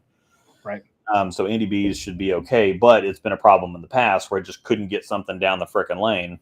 And even if you can, it's just, I mean, and normally the first team set sucks. And so you don't get off to a good start for all events. And then the second team set usually goes okay, but you're still not going to cash anyway because it takes 3,500 to cash or whatever. And then Broken Arrow is just Broken Arrow. So we've got a really good team. Or I don't really know what our team is. The second squad, I know our first squad team is for GTO is really good. So we do have, if we can put them together, we got a chance to make some money. It's you and me and Trevor and Dylan and Zach. No. Zach is.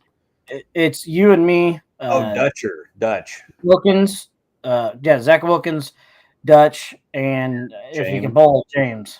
So which is actually a pretty good little team if we can put something together. Yeah.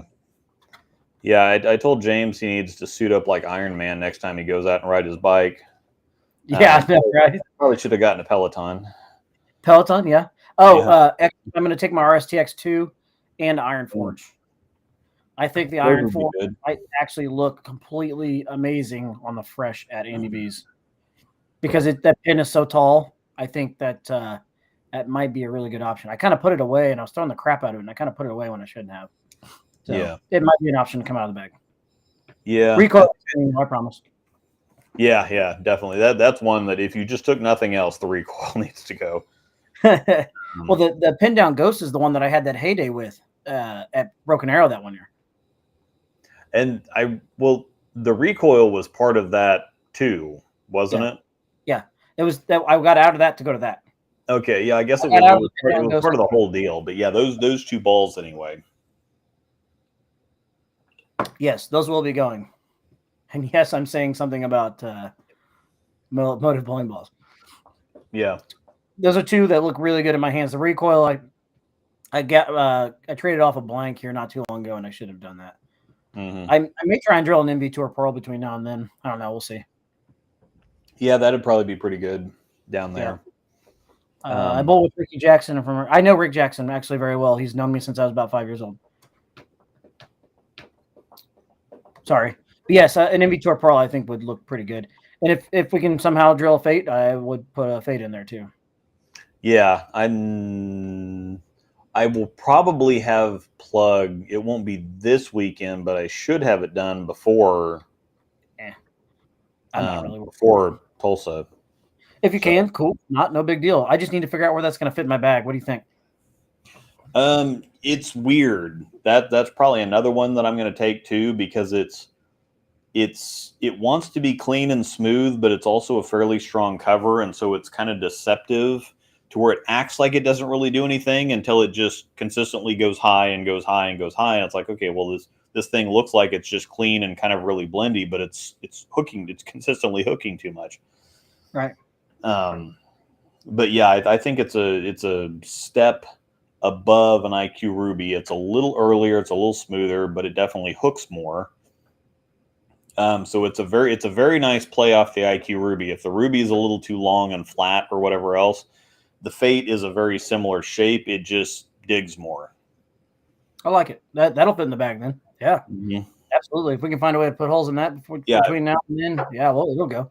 It's very IQ-ish. It's just a stronger cover. Yeah, so that would definitely make the bag. I'm trying to limit how many balls I take because I got to remember Amanda's going too. So, and she's only bowling on one team squad, so I don't know.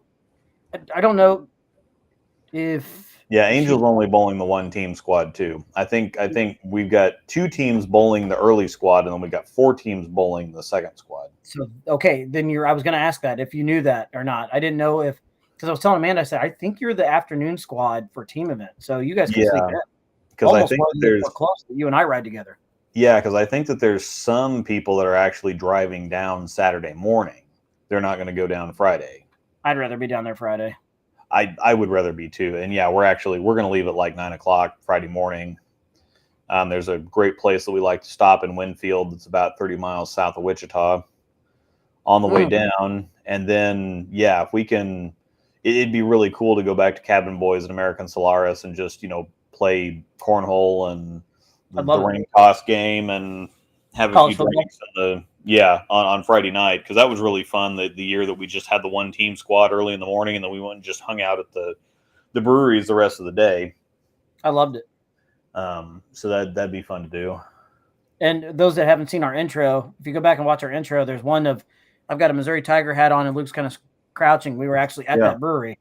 Yeah, we've got a couple pictures in the intro from GTO. Actually, the Space Cat jerseys are from Broken Arrow, and then we've got a picture from Cabin Boys on there. That's right. So James has got a question in for you. Think a pin down remix might be a decent idea for me at Andy B's, or no? It's always a little weird because I think James needs to throw stronger stuff than the rest of us do, but there's so much friction at Andy B's period that I just think that's too much cover. I think Andy B's is a place that even James is going to be in significantly weaker stuff. I think he's going to be throwing his Ocean Vibe the entire weekend. He might be able to get away with an NV Tour for the first game-ish of team, but I doubt it, because we're going to have Dylan, Dutch, Zach Wilkins, all in the same pair. Both squads. Both squads, yeah. So I don't think that's going to work. I thought about bringing a pin down Venom Shock. What do you think about that? Mm-hmm. Yeah, Fireball. Yeah, the Widow Hybrid's even going to be too strong. I think it's going to be Fireball, Kinetic Cobalt. Fireball, Kinetic Cobalt, NV Tour Pearl. Got that Fireball. Ocean Vibe. Ocean Vibe, realistically. Fireball, Kinetic. I think Kinetic Cobalt, Fireball, and Ocean Vibe are going to be like the top end of stuff that you throw it, because I think the NV Tour is even going to be too much. I thought we were doing shots for a second. Yeah. Bring the Fireball. My NV Tour is, if I keep it lane shine, might actually look pretty good at Andy B's. Mm-hmm. I might. That definitely needs to get a look. I don't know if I'll be in it very long, but a ball I've really come to like too is James isn't wrong. That top speed is that's a really good ball. Mm-hmm. NV Tour top speed, I throw the crap out of both of those. Yeah, I think he could throw his top speed there. And then the Ruby, oh my God, I love that ball. Mm-hmm. Love that ball. That's what I've been doing on Tuesdays. NV Tour, transitioning from there to an IQ Tour, an IQ Ruby, and I've just got the world with it. So. Yeah, and I've seen you were throwing the Ruby on Thursday, weren't you, too? This last Thursday? Yeah. Or I've seen you throwing it on Thursday. It's Thursday. Oh, yeah, I throw it Thursdays a lot. This last Thursday, I didn't have my best set. I only shot like 620. Yeah. I shot 610 on Thursday. So the fronts got chewed up really, really, really quick. And once that happened, it was awful. But I've been throwing the Ruby a lot, on Thursday. It's usually game 3. Yeah. Looks pretty good. I don't get a whole lot of other company envy very much, but the Kinetic Cobalt, it looks just like the Prodigy. I love the Storm Prodigy way back then. It was probably a 10-year-old ball. Yeah. The Cobalt is the Prodigy, and the Kinetic Cobalt, and it's that one's tough. That one's tough. Like I said, I don't often. We have plenty of great stuff. I love my Summit. That's going to go. I'm probably not going to be able to throw it, but it's going to go anyway because it has to. I've got I've got bowling balls on top of bowling balls on top of bowling balls, and I don't need any more whatsoever. But man, I'd really like to have a Kinetic Cobalt. It reminds me. The Prodigy is so good. It reminds me so much of the Prodigy, and I just can't handle it. Plus, it's got the pink logos, and just bring a bag that doesn't hook. Mm-hmm. Yeah, that's realistically what it's going to be. I'm going to bring some other stuff just for the crap of it. I might only bring 6 too, because I know exactly what I'm going to be throwing. Yeah. So I'm gonna try and limit it down to what I got. I pretty much know what to take in Tulsa, but I can't imagine the shot that they put down for Tulsa. I don't know if it's not their house shot, I don't think, but I can't imagine it's going to change that much. And we already know, and like you said, Andy B's hooks a crap load.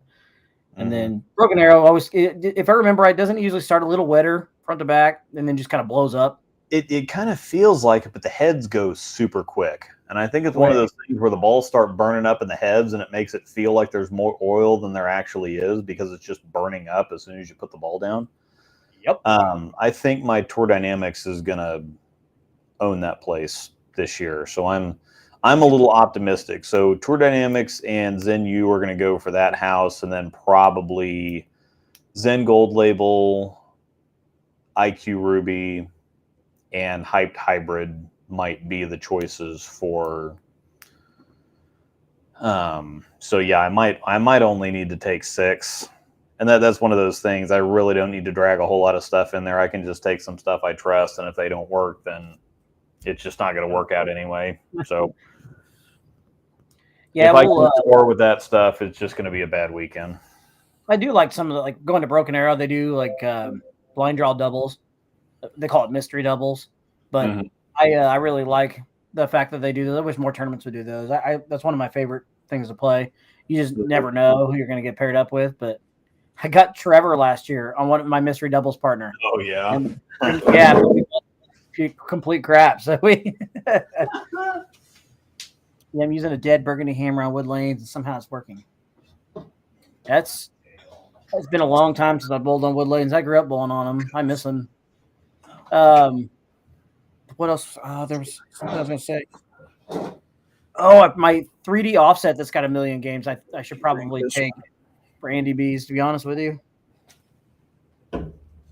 I saw that ball sitting down there Sunday, and I was like, I completely forgot I had that ball.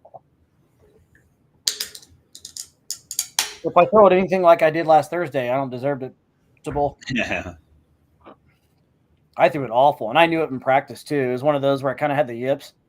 Everything's left out of my hand. Yeah.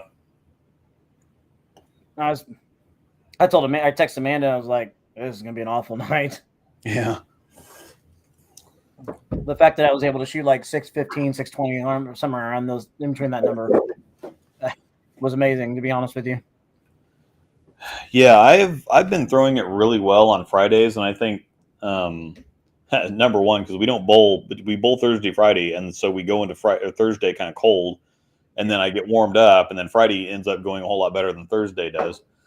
But Friday I threw it really well for like 670, and I just got tapped like crazy. But it's nice to throw the ball well. I was super happy with the way that I executed. I threw the IQ Ruby and the Tour Dynamics. And I was super happy with the way I threw the ball. And if I can just keep throwing it like that, the pins are going to go down, so I don't even have to worry about it. So I'd really like to drill a Tour Dynamics. Yeah, that one I've gone back and forth on because the cover is so weak that if you put surface, anything hooks when you put surface on it, but when it lane shines, it gets weak. And so it sucks to try to use on tougher stuff because on the right side, you don't notice it so much because the lanes transition while the ball lane shines. And so sometimes it really works out in your benefit because the ball gets longer and sharper as the lanes get earlier and drier. And so it kind of offsets a little bit. On the left side, you just need chalk the entire time because you're bowling on fresh pair, especially on sweepers and stuff. At nationals, it's not so bad, or if you stay on the same pair, it kind of works out okay.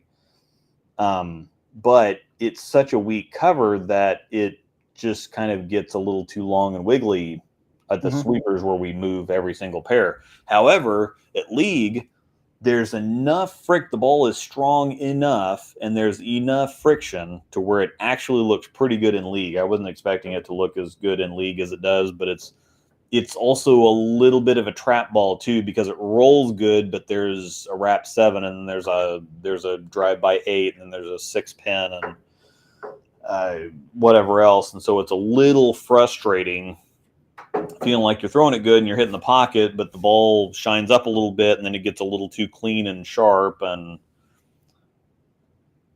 yeah, I got you. God, why does all this stuff suck? I keep bringing this stuff back from every time we go to Springfield. There's this public house brewery. We've had that. You and I drink that. Yeah, I know. And I've had some stuff, but every time we drink some of this stuff, it sucks. It's a Gosa, so it's like a sour kind of fruit beer. So I decided, okay, I'll drink this when Jonathan's not here. No. It kind of tastes like vomit. I mean, I get kind of the sour notes, but it doesn't have a specific flavor. It just tastes sour, but not the right kind of sour. It tastes sour like old and bad, not like really sour tart. So that sounds awful.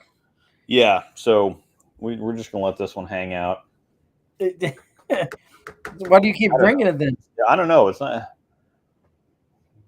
I mean, you've got a big glass full. Yeah. I'll just stick with my Yingling. It's not bad. It's just not good. Right. Got to run. Y'all have a good week. Richard, see you later, man. Thanks. Yep. And we'll see you in a couple weeks. 2 weeks. Yep. Yeah, it is the week we get back, or that Monday we get back from Tulsa, right? Yeah, so we'll be able to recap everything. And yeah. I might take that Monday off just after a long weekend on the go to relax. Still trying to pin down a place to stay, so. I think I might also take that Monday off. Of course, we get back at a decent enough time that I have a state job, so all I have to really do is just stay awake through the day, and I'll be fine. Mondays are usually pretty slow for me at work. It's more, I mean, I have to get up anyways and take Raylan to school, or not take her to school, get her on the bus. So when I take off during the week anymore, it's kind of a waste, other than you just get to come back in and either A, go back to sleep, or B, sit on your butt on the couch and watch TV or whatever. Relax, really. I did buy the new Assassin's Creed last weekend. I need to sit down and play a little bit. Yeah, I've heard that one's pretty good. It's actually pretty damn good, yes. I wish I've had more time to actually sit and enjoy it, but maybe that'd be a good reason to do it. Yeah. Like it couldn't be next week. Raylan has no school this coming Monday, so. Yeah. No school Monday, but then it couldn't be that week. Of course not, right? Uh-huh. Yeah. Yep. Anyway, looking forward to Tulsa. I do enjoy that trip. I hate the drive, love the trip. Yeah. Trevor and all of them are staying at some casino like 30 minutes away. Oh, yeah. So it's a little bit of like, we can't stay in the casino because obviously I have Raylan. So with us having her, it's either A, a B&B, or B, we just stay at a hotel. So yeah. And I like to stay, like we talked about earlier, I like to stay closer to Broken Arrow because I always like to sleep in a little later on Sunday if I can. But yeah, because we hit the road. We always hit the road back to Kansas City right after we're done on Sunday. Yeah, we actually last year, and I think that we're going to keep doing this. Sunday after we get done with doubles and singles, we're going to go to Kilkenny's. Oh, because we don't get to have breakfast there. But we used to go with Keelers on Saturday night after we get done with team. To Kilkenny's? The second team, yeah. And since we end up at like, whatever it is. Gosh, I can't remember the name. Man. They have killer breakfast. Yeah, Bricktown. We normally end up at Bricktown. In Tulsa? Yeah. I like me Bricktown. So, yeah, we went to Bricktown Saturday last year. and then we go to Kilkenny's afterwards on Sunday. We still make it back at a decent time. It's late, but it's not. It's like 8 o'clock or something. So it's not like we're getting back at 9:30 or 10 o'clock and scrambling to. Kilkenny's is so good. Oh my gosh, I've been there that one time, and I love the authentic Irish. Like, it's an actual pub.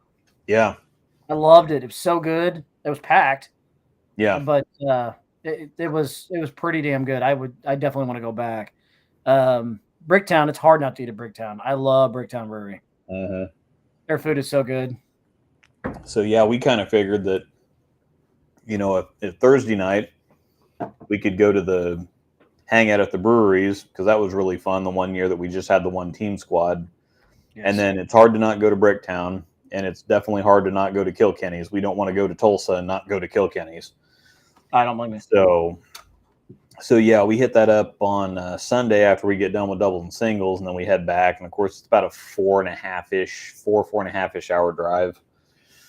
And yeah, it kind of sucks after you get done bowling early, and then you get all filled up at Kilkenny's, and then it's like, yeah, we're gonna drive 4.5 hours home on the turnpike. Yeah, just Kansas and Oklahoma. Yeah, in a food coma. Mm-hmm. Kilkenny's is legit. Recommend that. Highly recommend that to anybody that goes to Tulsa, Oklahoma. If you like an Irish pub, Kilkenny's is good. They have a really killer brunch on Sundays. I don't know if they do it on Saturdays, Sundays, but I know on Sundays they do. Yeah. That's the last I got a Guinness too, by the way. Yeah, and see, that's the unfortunate thing is the one year we didn't get the good squad times. We had 9 o'clock team on Saturday, and we just had one team squad. Yeah. And then we had the 12:30 or 1 o'clock doubles and singles, and so we got to go to the breweries, and then we had brunch at Kilkenny's, and it was fantastic, even though the squad times sucked. I thought it worked out fantastic. Oh, it was a great trip. That was actually my favorite, one of my more favorite trips we've ever taken bowling wise. Yeah. At like nationals and stuff like that. Even then, it's everything worked out because we were able to sit and just chill. I did end up at the casino one night with watching Dylan play craps, but at $20 minimum. Yeah, that gets a little rough. I was like, dude, you're gonna play? He goes, yeah, I'll see what I got. It gets hot, of course, and we're sitting there. Mm-hmm. I go, all right, guys, I'm out of here. I'm going to get I think I'm going to hang out with Waswell a little bit because I imagine he's going back with us again. He went with us to Reno this year for nationals. I'm assuming he'll go back with us. He'll go to Vegas with us next year. But he used to be a dealer at a casino. Mm-hmm. I've played some just limit tables. I've played a little bit of blackjack. Aside from that, I don't really get into the table games. I go just, kind of donate my $20 or $40 to a poker machine. Right now, I played some Hold'em weeks ago. Yeah, he's really big into craps, and so I'd love to go actually learn how to do that. I know it's just kind of throwing dice and seeing what happens, but just look at Dylan next time you see him and say, "Horn high, yo." Yeah. No, it was last couple weeks ago during Trevor's deal. Rhino and I were sat and played some Ultimate Hold'em, and I had never played that before, and that was a lot of fun. We actually split it. We just go 20 and 20 on the machine, just keep going. Yeah. It's just where you play one, you control what's in your hand at the bottom, so you hold and then respin, kind of like video poker. So you're basically playing video poker, but you're playing like 20 hands from top to bottom. So I just go through, and then obviously what you hit. I'm telling you, that machine was about to hit. It was like 3 o'clock in the morning. I had to go to bed. Come here. Hi, Dougie. Hi. Luis is a dealer in Vegas. No, I don't know. Is Luis a dealer? He was a dealer. He used to be like a pit boss or something. I don't know where he's at now because he's bounced around a few times or gotten promoted a few times, rather. I don't know where he's at now. But yeah, he works at casinos. He changed jobs. I know that. Yeah. He worked at a casino that was owned by Caesars. I don't know if he's at the like regular Caesars now or what the deal is, but I could probably find out. You probably get this a lot, but does the real Caesar live here? Sorry, I had to say it from The Hangover. I'm not getting you sick on my beep. Buck. Measles. Come here, doggy. Come here, doggy. Come here. Hi, baby. I know. You have fun? Were you playing outside? Were you playing? Uh-oh. I see trouble in the back. Mm-hmm. Were you playing? Buck. Come here, Buck. See trouble in the back. Okay. Well, you can do that too. Hi, Buck. Hi, buddy. How you doing, Buck? What are you doing? Hi, buddy. He said, "Oh, just scratches." High five. There you go. Nice job. Just Good scratches. job. You know, you're nice. Pig. You come, Pickles? Aspen. So we're missing her. Aspen. Hi, Tweety Bird. Hi, Aspen. Come here, Pickles. Hi, Pickles. Oh, yes. Hi, baby pig. I know. You're the Pickles. You're Pickles. Yep. Hi, Buck. He's just like, I want more scratches. Yep. I'm sorry. I don't have any treats. Surprised I haven't heard. Yep.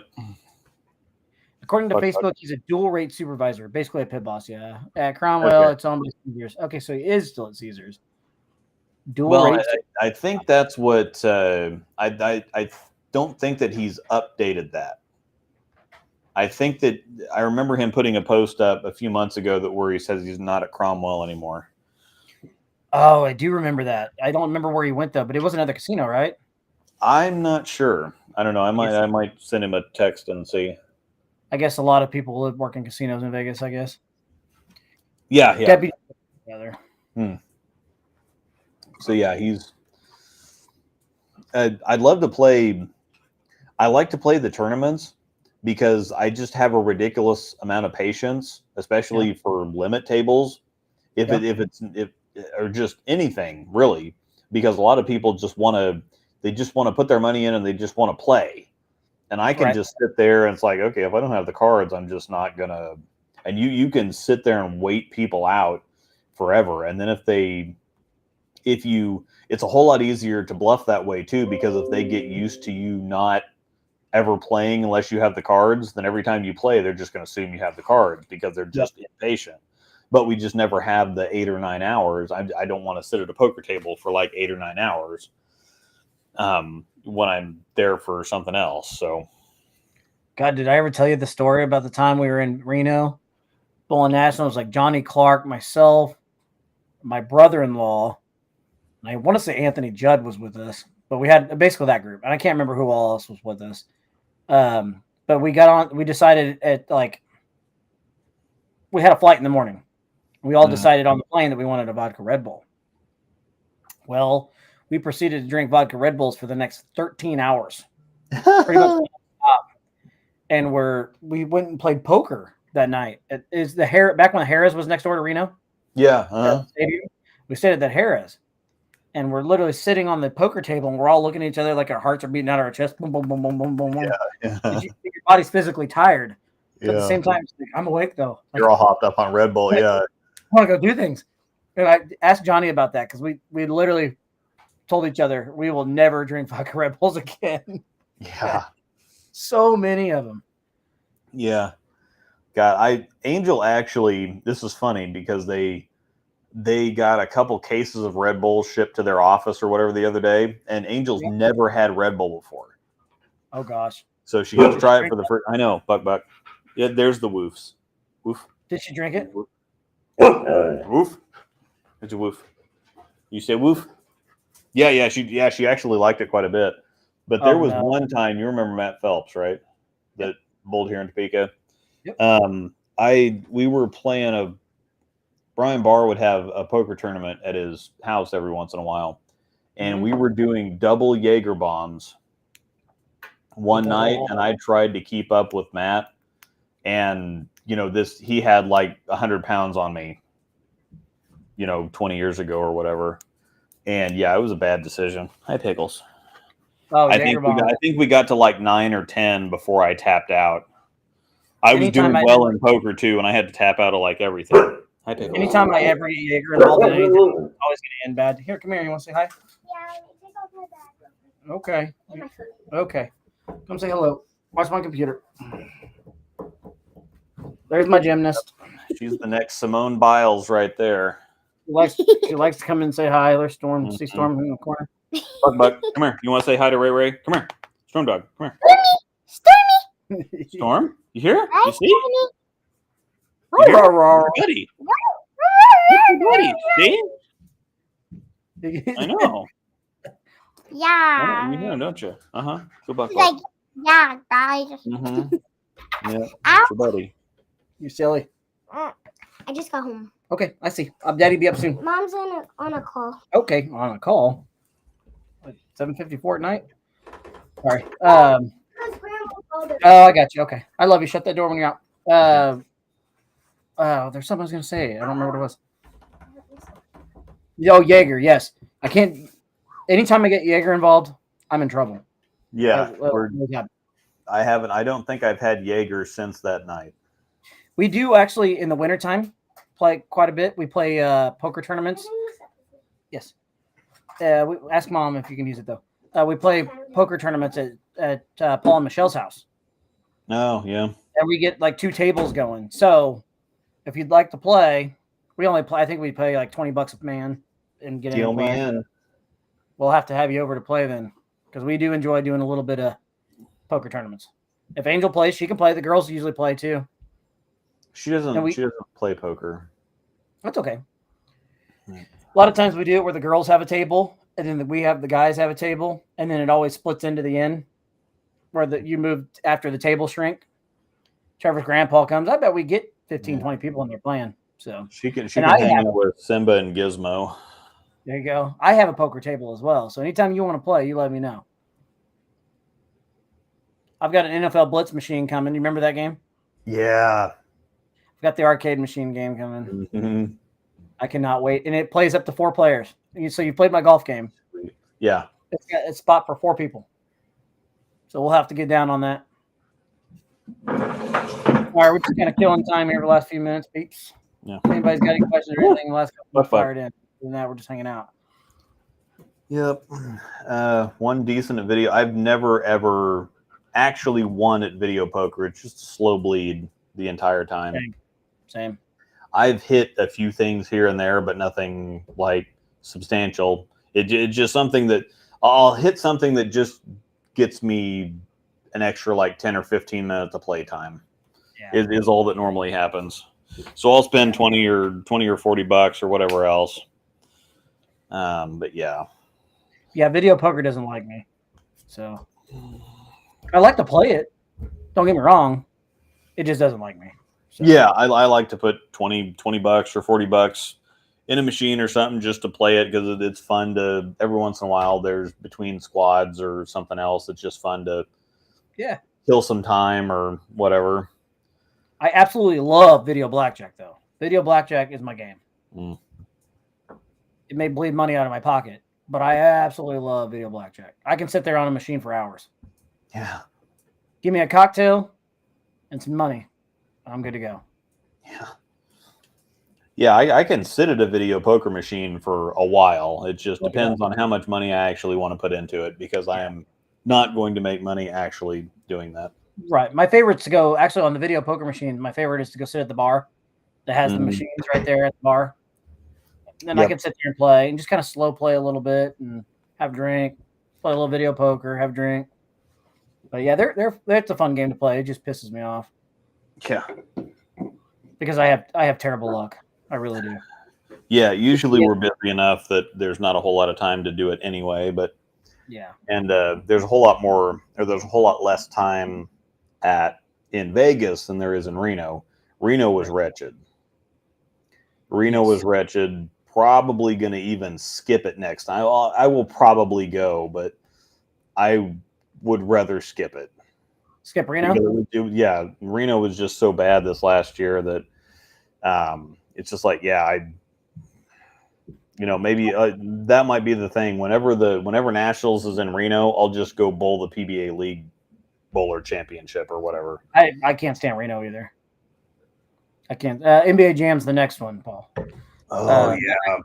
I'm going to get that one too at some point. Heck yeah. And it's also a 4-person player too. Mm-hmm. So Yeah, that's the next one. That's once I get that one and the blitz, and I have the golf, I'm set for a while. I'm good. Wouldn't mind to get a pinball machine at some point, but we'll see. I don't know where that put it. But Yeah, play I real think strategy. we need to get a pinball machine. I would actually like to have one, and Angel would really like to have one too. We got to figure out where to put it, and we just need the random $1,000 or whatever it costs to get a pinball machine. You can just do the arcade 1-up ones. Yeah. The arcade 1-up ones though are digital, so it's a pinball machine, Yeah. but the actual pinball game itself is digital. Mm. So it's not. No, we want like a regular actual pinball machine. That would be freaking cool. So I wish. You know what the other game I'd really like to have, and I cannot find them. They don't do the arcade 1-up them. Remember the Silver Strike bowling with the ball, the kind of like golden tee? That would be so much fun to have. Yeah. I would get so hammered and bet people at the house all the time. Oh, that'd be so much fun. It might be something I'm actually good at. Yeah. All right. Yep, it's 8 o'clock. This was kind of slow, and we didn't really have anything to talk about. Next show, we will have our Tulsa tournament to recap. We might know more about the World Bowling League then. I doubt it. Yeah, I doubt it. And then there's really nothing. I don't know. There's not a whole lot going on, so we might have something different going on. Well, we will have. I've got plenty of Oktoberfest in the fridge, so we will have plenty of Oktoberfest to drink. I'll be live too. But yeah, we'll recap Tulsa. Woof, I know. Woof, I'm coming, Buck. I might go, depending on how things work out, I might go live on our IG or our Instagram a little bit in Tulsa. I always say that. I need to actually do it. I thought about doing a pre-show tonight, but yeah, it depends on. Yeah, if we actually get out to, it'd be fun if that Friday night, if we go to the breweries or whatever, and end up playing some cornhole or the ring toss game or whatever. If we can go live from Cabin Boys and talk a little bit and whatever else. Okay. We can go live from our IG or our Facebook group. It really doesn't matter. Yeah, I'm down to do that. And then yeah, we might have to do it on Saturday too, because Zach Wilkins is one of the coolest human beings on the planet, and he's just down to we can put him in videos, whatever else, and he'll just he can hop on there and say a few words or whatever else. So James, I'll probably be recording everything in Tulsa and posting on my YouTube once we're back in the atrocious cell reception. Both yeah, it is. You're not wrong on that. Okay, yeah, cool. You see that. But yes, I will go live with a little bit of Wilkins so you guys can meet him too. He's I'll make sure he has a beer in his hand. How about that? Yeah. Yeah, an $8 beer from Andy B's. Hi, Buck. Yeah. I'm coming, Buck. All right, everybody. Well, stay tuned for that Tulsa weekend, which is October 21st and 22nd, correct, Luke? Yeah, the 21st and 22nd. Okay, 21st and 22nd. You'll probably see some content from us on either the Instagram or Facebook or both. So I think I can go live for both, actually. I just got to find out how to do it. So. Cool. I hope everybody has an amazing week and amazing next week and a half, 2 weeks, whatever it is. We'll see you guys soon. Yeah. Thanks, everybody, for hanging out. We'll see you later.